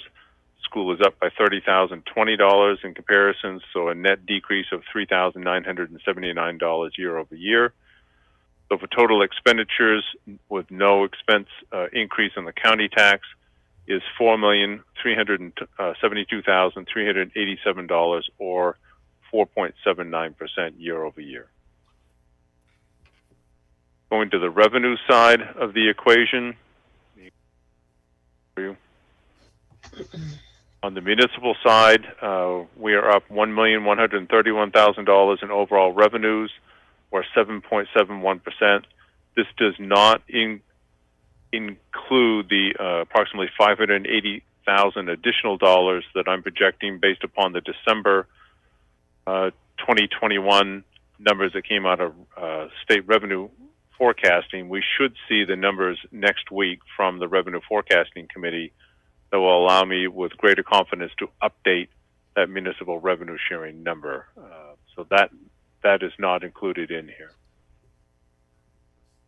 For the school side, change in revenues, as was expressed earlier in tonight's presentation, the overall revenues are up by $2,014,015, or 4.83% year over year. So the total revenue up between city and school is up by $3,145,000, or 5.58%. Has a call out in net taxation, an increase of $1,227,272, or 3.52%. So that has a 65 cents per $100,000 valuation change before you account for use of undesignated fund balance. Use of undesignated fund balance is on the city side. We feel that we can carry forward $150,000 as far as use of undesignated fund balance is sustainable. We've proven that over time, but that is a decrease of $160,227 from the municipal use last year, because please remember the city council authorized last-minute budget adjustments to carry forward unexpended funds from the fire and ambulance department, as well as revenues that were gleaned during the COVID vaccination clinics, and utilize that for the two firefighter paramedic positions expanded last year. So the use of undesignated fund balance decreases the mill rate by 8 cents per thousand. So it calls for a net increase in taxation of $1,387,499, or 4.10%. If we hold homestead exemption the same as last year, and that's a big question. So it's currently reimbursed at 70%. The $25,000 exemption per homestead is reimbursed at 70%. It's going up to 73%, but please remember, we have a significant change in our valuation coming. So even with an increased call of net taxation, our mill rate likely will go down, which decreases the amount of homestead exemption that we'll get back from the state. So if the state, look at it this way, if the state is reimbursing us 70% currently on that $25,000 worth of valuation times our mill rate, if our mill rate goes down, the state's reimbursement goes down. So you're penalized yet again for decreasing your mill rate. So this number is elusive to me as of yet. Depending upon the relationship between the 3% increase in the reimbursement versus what changes in our mill rate, I'll have to recalculate that for you going forward. Talking with our assessor, the better and Betty rate is assumed to be relatively stable and will stay the same. Municipal overlay, again, is a rounding factor. You can raise up to 5% additional over and above your call-up for taxation. So we've held this constant so we can look at it from year over year. The tax increment financing amount of $2.14 million. We've held that constant for the analysis here this evening, although I believe this number is going to go up according to the change in valuations. And once we know that number, I may not have that for adjustment with the budget committee, but I will have that for a potential adjustment with the city council. That could be additional revenues that we utilize to offset this year's taxation. So holding those unknown numbers constant, you would see an increase in the mill rate of 73 cents per $100,000 valuation. We would go from 18.18 to $18.91 per 100,000. That's the best estimate that I can give you this evening for the two numbers that have been presented, both the municipal and the school department budgets. And I would assume those are the numbers that we'll carry forward as far as the presentation to the public for next week's public hearing. And we'd carry those numbers forward and then have the budget committee start upon its work on making adjustments to both the municipal and the school budget. We have a series of presentations, I know, on the municipal side that I've been planning with my department managers to be ready to answer questions as need be, based upon what we called out for agenda items there at the last meeting. So Steve, great job on the fly here, as usual with your spreadsheets. But to help me out just a little bit here, so there's about 450,000, 500,000 different combined budgets, school and municipal, increase from last year to this year. Is that a good approximation? You moved the numbers a little too fast for me here. Down the bottom. Really, the number, expenses, revenues, really the number to look at is the net call out on taxation, this green line here. So that is up by $1,387,499. Our two budgets combined between expenses and revenues. Okay. So this is always the line that I stare at the most, is because this is the bottom line. This is what's going to impact the tax bills. Is that just under $1.4 million net change year over year? What was the increase last year? It was 1.01% last year on net taxation. I don't remember the dollar amount. It was 1.01%. So it was under $400,000. But you had made the valuation adjustments by the time you got to that, right? Right. Right. Well, but that doesn't change your net call for taxation. It will impact your mill rate. It doesn't change your net call for taxation. But your net call for taxation was higher than 1.01, wasn't it? Before we no. Well, the resulting budgets that were set. So please bear in mind that when the budget committee and then the city council ultimately sets the budget being expenses and revenues, it is that calls out the mill rate. So the budget sets the mill rate, not the other way around. So once these budgets are approved, both income and expense, and the utilization of fund balance, that will determine the net call for taxation, and that will determine the increase year over year. The hard part last year was you had a net call in taxation of about 1.01% increase, which I think was less than $400,000. And many single-family residential saw increases of 5 to 6% because of the change in valuation that was the market impact that I speak of extensively from the COVID impacts to our markets. So it changed, excuse me. When you look at the pie of taxation, single-family residential, the percentage went from around 64% to nearly 68%. So they took up about 4% greater proportional burden of their overall tax burden in comparison to commercial, multifamily, industrial, and vacant land. So I'm still waiting from the assessor for what's called the LA4 report. As soon as I can get the LA4 report, either initial, I obviously can't get final because the valuation date isn't until April 1st, so assessing doesn't close until April 1st. And then they'll finish the market adjustments, finish booking in the new property for the year, which is going to be significant for us. And that could greatly change this disposition. If you have $40 million plus of new valuation coming in, that's new revenue that takes the burden off on the pre-existing tax base. So are we going to have the final numbers before we present to the city council?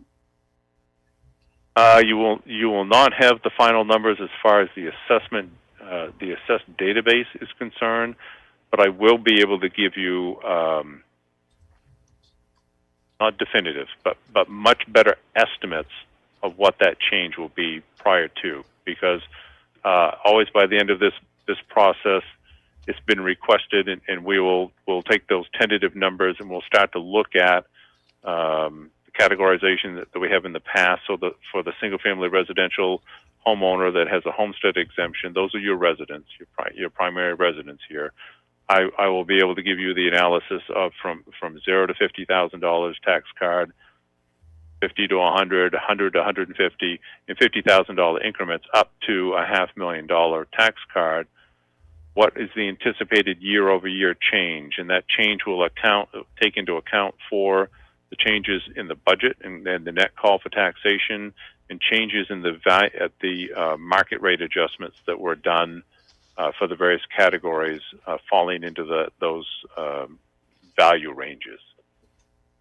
So you can look at that; those two combined. It will also account for the changes in the homestead exemption and all of those factors as best we can at that point in time. so you have a better understanding of what the fiscal impact is on the majority of your residents, which is your single-family residential. Okay. Does anyone Even have though in years past it has been tentative, right? When you make your recommendation to the city council, before the council acts on that final budget adjustments that they can do up till the latter part of June before tax commitment. Of course, the school budget has to be locked in so it can go up to voter referendum. But the municipal side, the council can continue to make adjustments on that prior to setting your balance sheet, which is your tax commitment. That will continue, will be refined because we will know those numbers by that point for the municipal side. So the assessment will be finalized. We'll know what those numbers are, and the ability to make further adjustments. But it'll still be tentative by the time the council works from the budget committee recommendation and adopts the budget by the second meeting in April that they have to do in order so we can get the school budget out for the referendum vote in June. Okay. Councillor Hanselman has her hand up. Thank you. I just want to comment. I think overall we're in a high place from my perspective currently. I really appreciate, and I am personally concerned about what could happen to both revenue sharing and school EPS funding in the future. So I really value reserves and maintain a fund balance, maybe higher than we have in the past, because certainly we've accomplished that, especially on the school side, in part because of COVID. But I do wonder if when we look at the net increase to taxation, and keep in mind, I hold a guest seat here right now for Councilor Brink, so you won't see me after this, but of course, as a council member, it'll come before all of us, including me. So I really personally am looking for a lesser impact to net to taxation. And I wonder if on the school side, we can accomplish some of that with looking at more additional use of fund balance as opposed to adjustments to the budget itself. And I'm really hoping on the city side, we see additional revenue, as Steve's indicated. $600,000 would get us halfway there in my mind. So anyway, just sharing my thoughts. Thank you.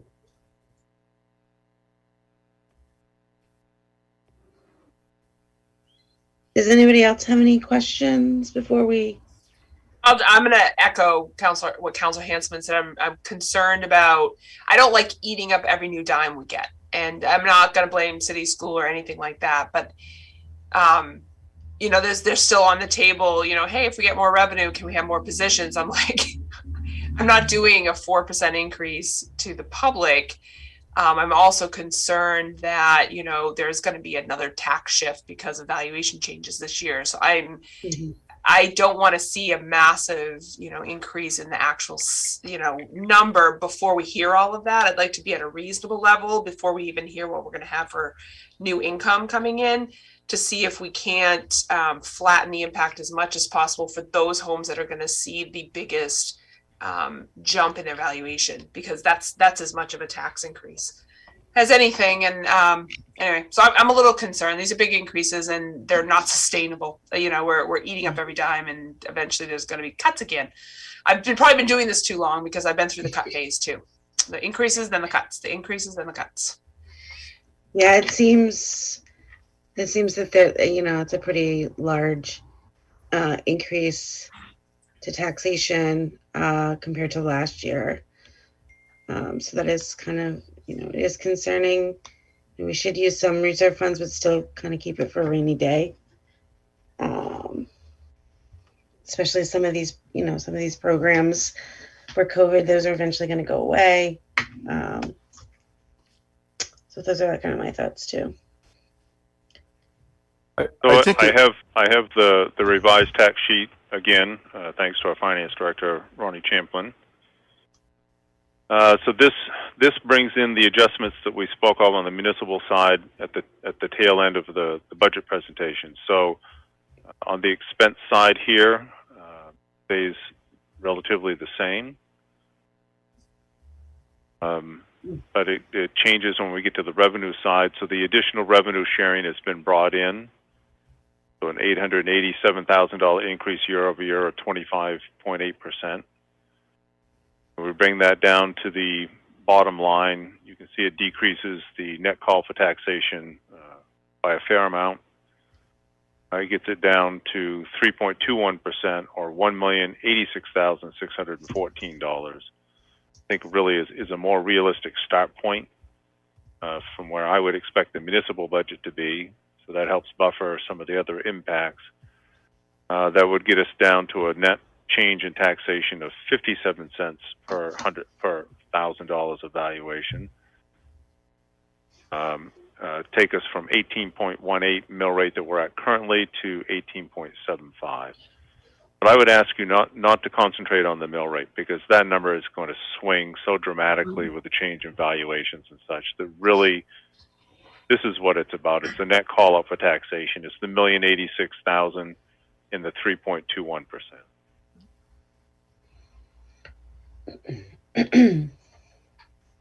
You said, Steve, that we're going to see some commercial reval this year. I mean, like they're looking at that and see what changes have occurred. There's been enough sale data to potentially see some increases. I don't know if other budget committee members know that we watch like a hawk what the single family hit is, because they do pay the greatest percentage and proportion of our taxes in this community, as opposed to commercial and multifamily properties. And the impact of multifamilies on the cost it can be fairly large, much larger than the amount they pay in taxation. That's the best way to phrase it. So we do watch that carefully. So I'm kind of hoping multifamilies go up a bit this year and help, and instead take some of their fair burden. Let's put it that way. I own multifamilies, so I'm saying this, and I own some. So. Yeah. I was going to say you own some, so. Yeah. Steve, is there a way we can assess the impact of valuation on actual property taxes, not mill rate, as you say, but actual property? I mean, a lot of times you and I don't know if this would still be helpful, but you do that, I'll just call it a bar graph that you've done in the past, and we've been able to connect the dots through that. But you understand what I'm saying? I mean, yes, valuations are going to go up. Valuations went up last year, and we got more money. And the concern was, and it's a very legitimate concern, that even when the mill rate goes down, taxes still go up. If you think of it from the mill rate perspective. But I'm wondering what the actual impact was, and was it close to what we were anticipating as a council, because the council did finish the budget process last year. It was very accurate to what was anticipated. So because we had, by the time the council finished its work on the municipal side, prior to tax commitment, we knew what the LA4 was. We knew what the valuation changes were year over year. So I had refined the analysis at that point, and we were not far off the mark from the analysis that was done prior at the end of the budget committee process, because our assessing department had the lion's share of the entries already made. Yeah. So I think something like that. I don't know at what point that would be available. It may not be available for the budget committee, but at some point, it'd be great to have the same kind of analysis this year moving forward as best you could put it together. Because I know that's, at least last year, that was the primary concern for the budget committee and for the council, was the impact of valuation on taxes, and I'm sure it's going to remain this year, which leads us to, I think, a general statement of as far as possibly where the budget committee needs to focus is, you can look at that 57. I'm sorry, I'm old fashioned. I still get hung up on mill rates instead of percentages, but and I'm not saying the city manager isn't correct, but you can look at that 57 cents and say, well, that's 50 cents, that's a pretty good increase. And in a normal time, that might be an okay increase. But if you tack that 57 cents on in addition to a huge increase in value, taxes go up it can cause some financial hardship on people to pay their taxes because it's such a steep increase very quickly. Do we have any indication what the value, like how much the valuation is going to go up?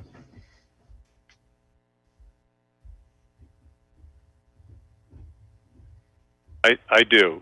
It's so speculative. I'm not going to put it out there. I'm not going to have those numbers published. I'm not going to have them put out there because it's extremely speculative at this point in time. I don't want people to have sticker shock because I need to see the LA4. I need to see what the change in the categorization is going to be in that. Steve, can I ask you? Go ahead. How about how much is new, brand new, versus valuation change? Can that? I don't have that yet. You don't. Okay. I think that's why Steve is spot on. The assessment date doesn't close until April 1st. You're asking me to speculate on something that hasn't even closed yet. So what, you're not speculating? Let's say for speculative purposes that there's $30 million of new valuation, not change in market conditions, but new valuation. That is not an unreasonable expectation in today's environment, right? So that would produce $545,000 of new revenue, right? That was not on your books and is not the result of the change of market forces. So that would account for half of that net call out and taxation would be picked up by new properties, not those that were pre-existing.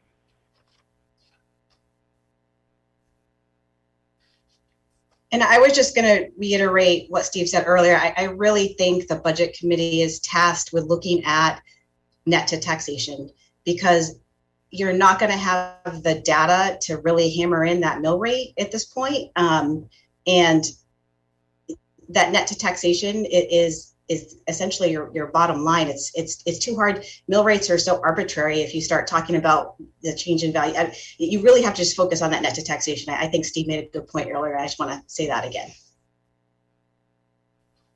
That, and when I speak of the LA4, so that I can show you the change in the distribution, right? So last year, commercial, industrial, vacant land stayed relatively stagnant as far as the market forces. There's an extensive number of sales out there now that are going to dictate something significantly different this year. But last year they stayed relatively the same. But the pressures on single-family residential and some duplexes and such into that was so extensive that it drove those numbers up so extensively that they picked up a larger portion of the taxable base.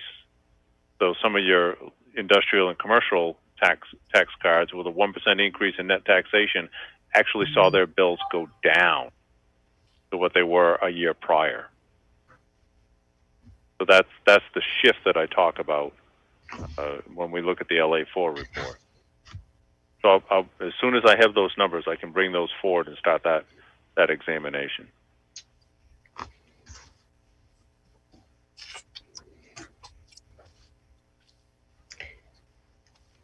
Okay. So just to state it another way, that tooling we've built that over the years. We've got the tooling, we've got all of the whiz bang graphs, and it's all set up. I just need the numbers to populate it to bring those forward. Okay.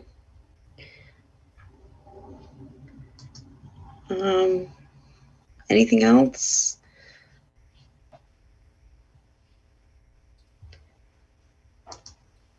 Is it safe to move to old business? Is it safe to what, Amy? to move to old business? So we have public hearing next week, right? Correct. Possibly before Thursday. Yeah, and then we're going to talk about some of the. Is there anything else you want the school to bring? I mean, to school to bring back for information? We're at Steve's bringing back some information. Yeah, like I'd really like to see the movement in the reserve funds and kind of see where we are with that. Amy, do you mean fund balance or reserve funds? Oh, probably both.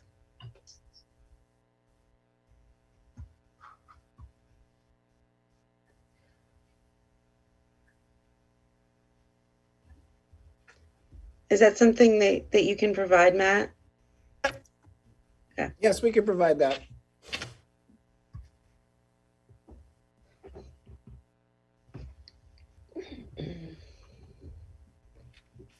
Was there anything else that you guys would want to see?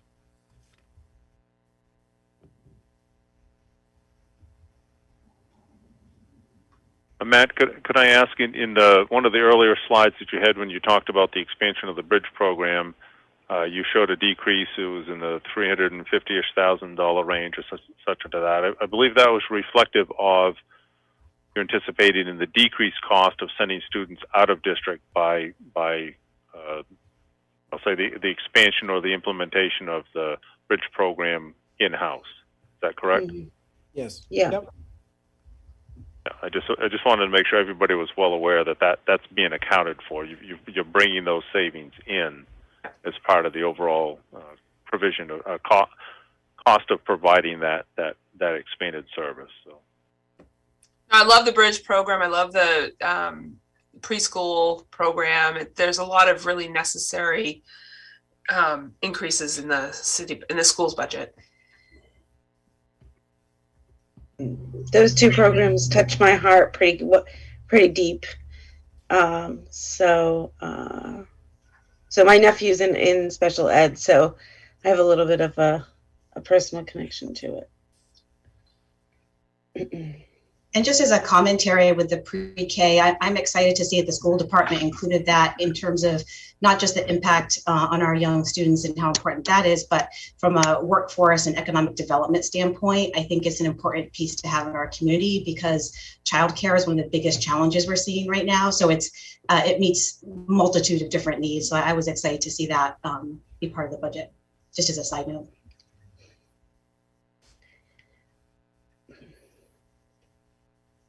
Well, thank you, Matt and Cheryl, very much for your presentation tonight. And I look forward to seeing those additional items that we requested. Okay. Old business 22-12801, order to receive supporting documents from libraries, agencies, and committees as submitted for fiscal year 22-23. Those were in the packet that Ronnie sent.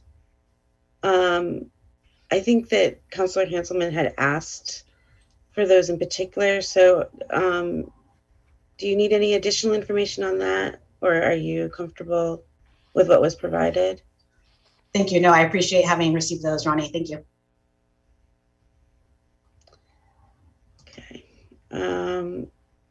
New business 22-13101, order to discuss and vote upon the municipal budget. So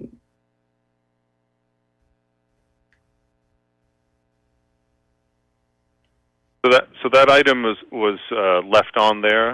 It will appear on all of the agendas, both for the municipal and the school budget.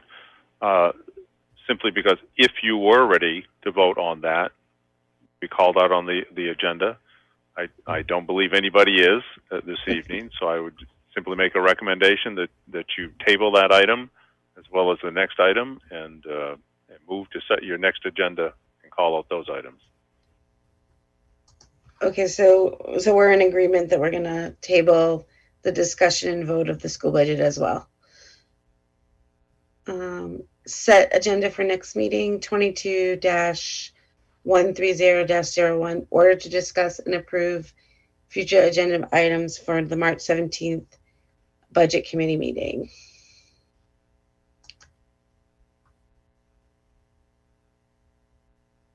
Amy, I can take this piece if you don't mind. Yes, because I'm not really sure. So the agenda for March 17th, we have the public hearing that will be posted in the Sanford Springville News tomorrow. The city's going to talk about new positions under municipal services. We're going to talk about the Brownfields grant, local match, and leverage to support the mill redevelopment and to extend Presidential Lane with utilities. That would be phase 2. Under capital reserve, we're also going to talk about roadway infrastructure investment and the RAISE grant. And then for the school, from listening tonight, I see you want additional information on the reserve funds and the school fund balance. And that is all I have on the agenda for next week. Is there any additional agenda items we'd like to add? I think that that's a good amount. Or is there additional information that budget committee members would like to receive? You know, if you're thinking about the budget, is there an area where you think you need more information in order to make a decision moving forward?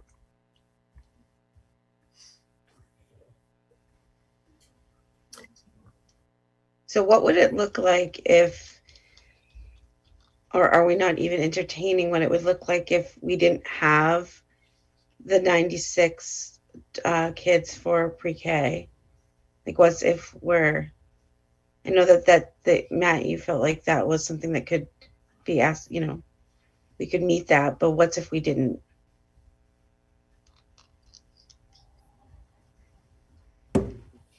I'm sorry, can you repeat that?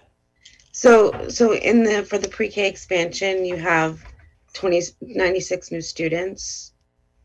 If we had less than 96, would they adjust the funding? Yes.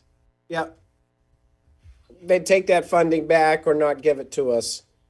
Yep.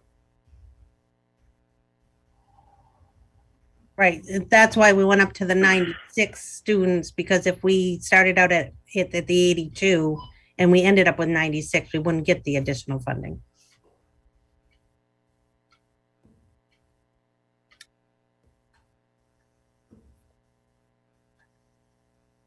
And same for the bridge program. Are we sure that we can, you know, that we will definitely meet the number of additional students there as well?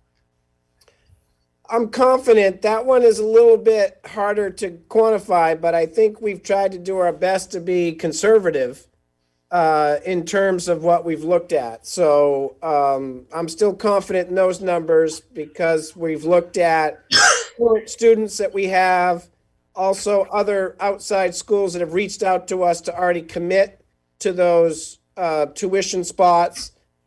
So I do think that we were very conservative in those numbers that we brought forward. Okay. Council Hanselman has her hand up. And I won't be here, unfortunately, next week. But it might be helpful, Matt, for the budget committee to understand the timeline, or just if you could kind of reaffirm or reassure folks on the timeline of getting Willard prepared to actually be put into service for the bridge program. I know you're an expert at construction management at this point under your job title, but you know, that would just be a question with our other projects. I know we've run, not any fault of our own, but run into issues with timing delays, and I'm just worried that there could be an impact to the projected budget if that were the case. So it might be reassuring to hear the nature of those upgrades and how certain we feel we can get in there. Does that make sense? Yep. Oh. We can do that.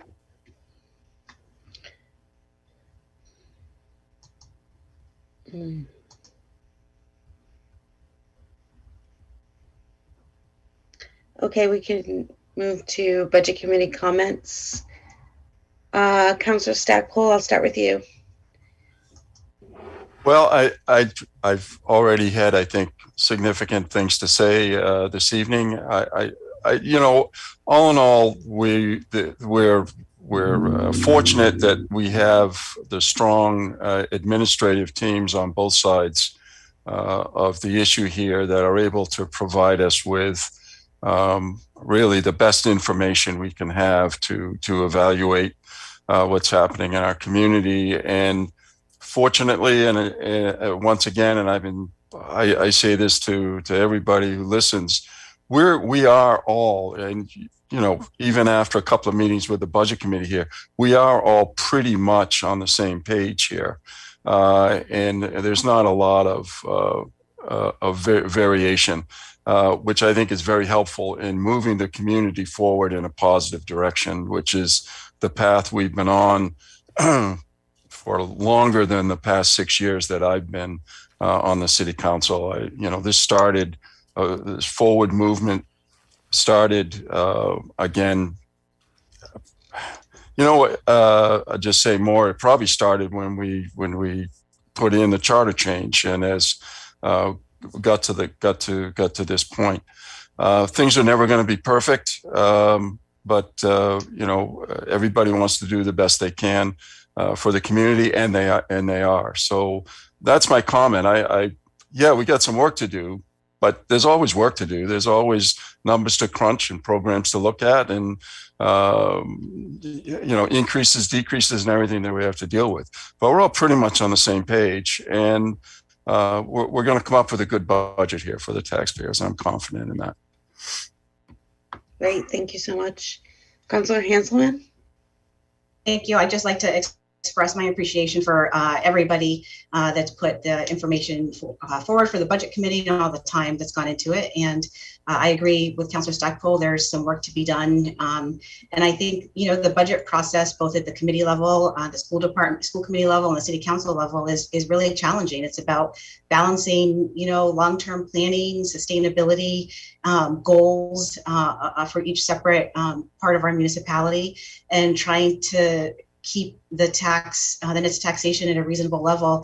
And what's hard, of course, is that our community members and the people that elect us, those of us that are elected, may disagree with us on what a reasonable level is. And so part of it, I think, for me is, and the value I find in being part of the budget committee, and why I hope people watch it, is you get to understand and hear about what we're doing as a community, both on the school side and the city side. I wish more people understood where their dollars were going, because I think that if we understood the value of each of those tax dollars, we would feel better about our tax bill a little bit. So I think that's something we can work on as a community. But I appreciate the work you will all continue to do, and I do hope to see a lower net taxation by the time it gets back to the council. Thank you.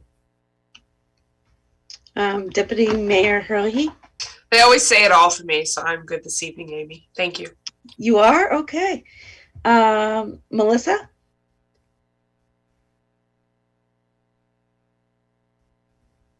You're on mute, Melissa. I got it. Okay. Thank you. It was my first time to hear the school budget, so it was interesting and enlightening and encouraging. And I think there's really important programs in there, such as the pre-K. If there's one thing I hear really burden like young parents in the community, it's just logistically, but also financially, is the cost of early childhood care. And I think if there was like a proper demand survey, household demand survey for that program, we would see what the exact need is and the savings to people living in, if they were able to enroll their kids in a program like that. So I was really excited to see that. And I think that's worth making sure it stays intact and grows. Thank you so much. Before I move on to Lindsay, City Mayor Buck has his hand raised. Oh, I just wanted, but before you close out, I'd just like to make a comment about sustainability. So if you go through the comments, I'll make that at the end, please. Okay. Lindsay?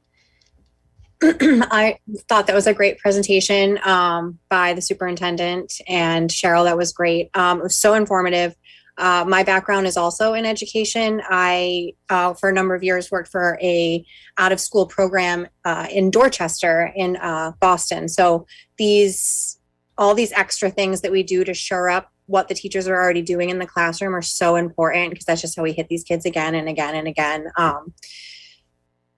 This is the stuff I would love to just dig into even more. But I know we don't get an opportunity to go into it at the level that you guys do. So I appreciate you giving us as much detail as you do, because it really helps to give us the bigger picture and see the demand. But I do agree. I would like to see, that demand for that pre-K program, really what it is, and, how many people are already, how many families are already applying for the slots that are already out there. I'm just curious. I am a mom of 2 small kids that will be entering the Sanford school district here in the next couple of years. So I am curious as to see what that looks like for other parents like me coming into it in the next couple of years, how competitive things are and things like that. So that is definitely a concern for me, because we have these great resources, but if everybody wants them and only a small slice get it, that would also be that would be a pitfall for me. So, but again, thank you. I hear a future school committee member, by the way, as she's talking. Just saying. Yeah, I think so.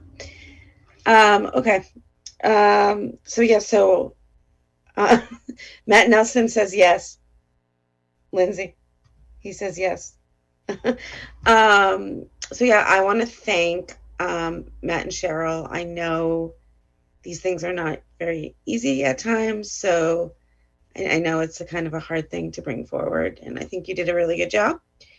Although we do have a little bit of work to do because the net to taxation is a little high. And again, I'll just reiterate the 2 programs that we talked about expanding, I think are ultra important. So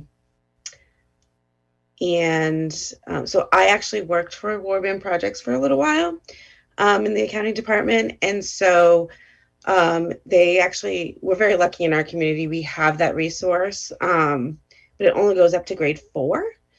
And then oftentimes the folks, the kiddos in our community would have to go outside of the community even further out of district. So having this program like in our own community would definitely be, I'm sure that there are a lot of parents with children's that are in the special ed program that would be happy to see that program expanded in Sanford. And I think pre-K is really, really important. So my nephew was part of Head Start, and when he started Head Start, he could not speak.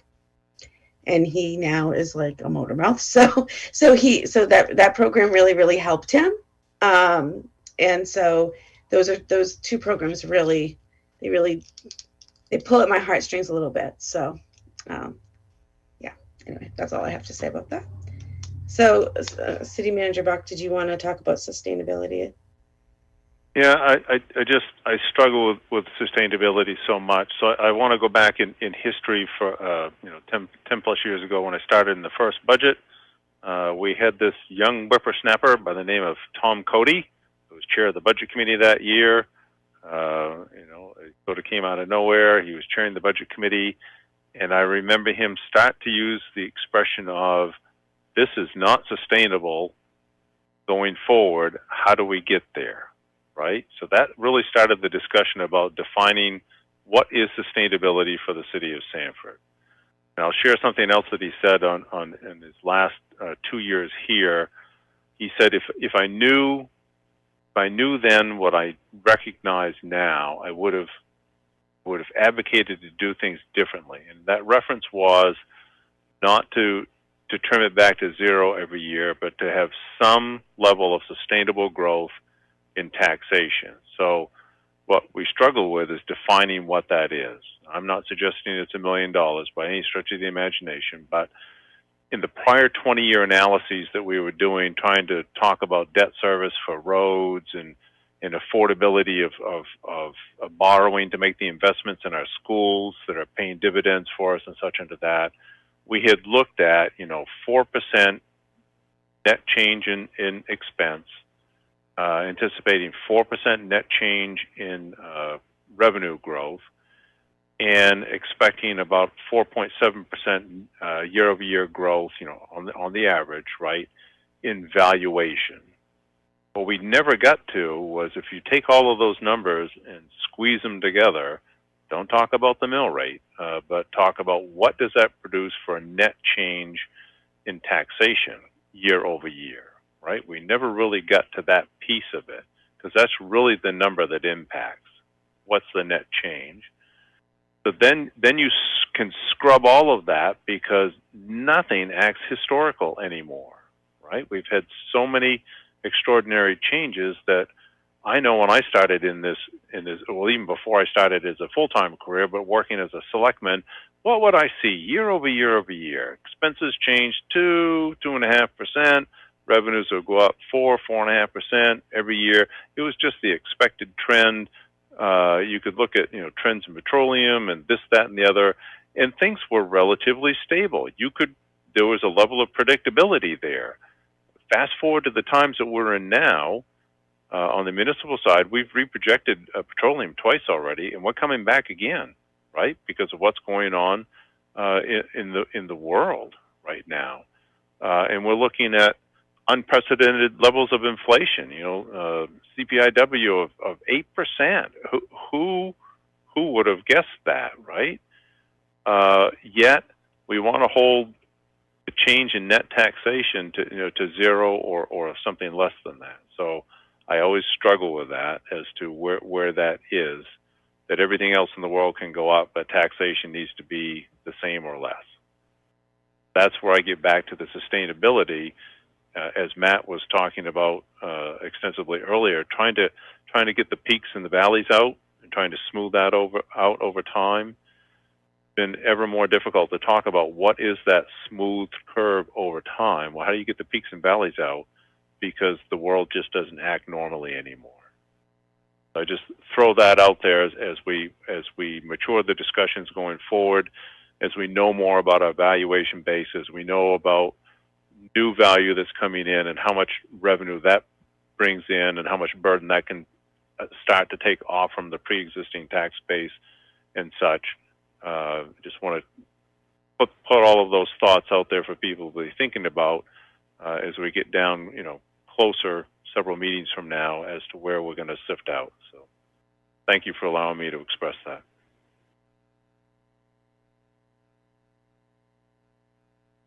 Oh, Amy, you're muted.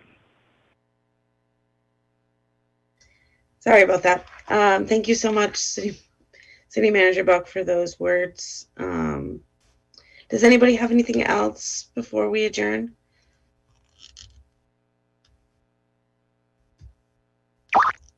Okay, so we can adjourn the meeting at 8:40 p.m. Good night. Good night.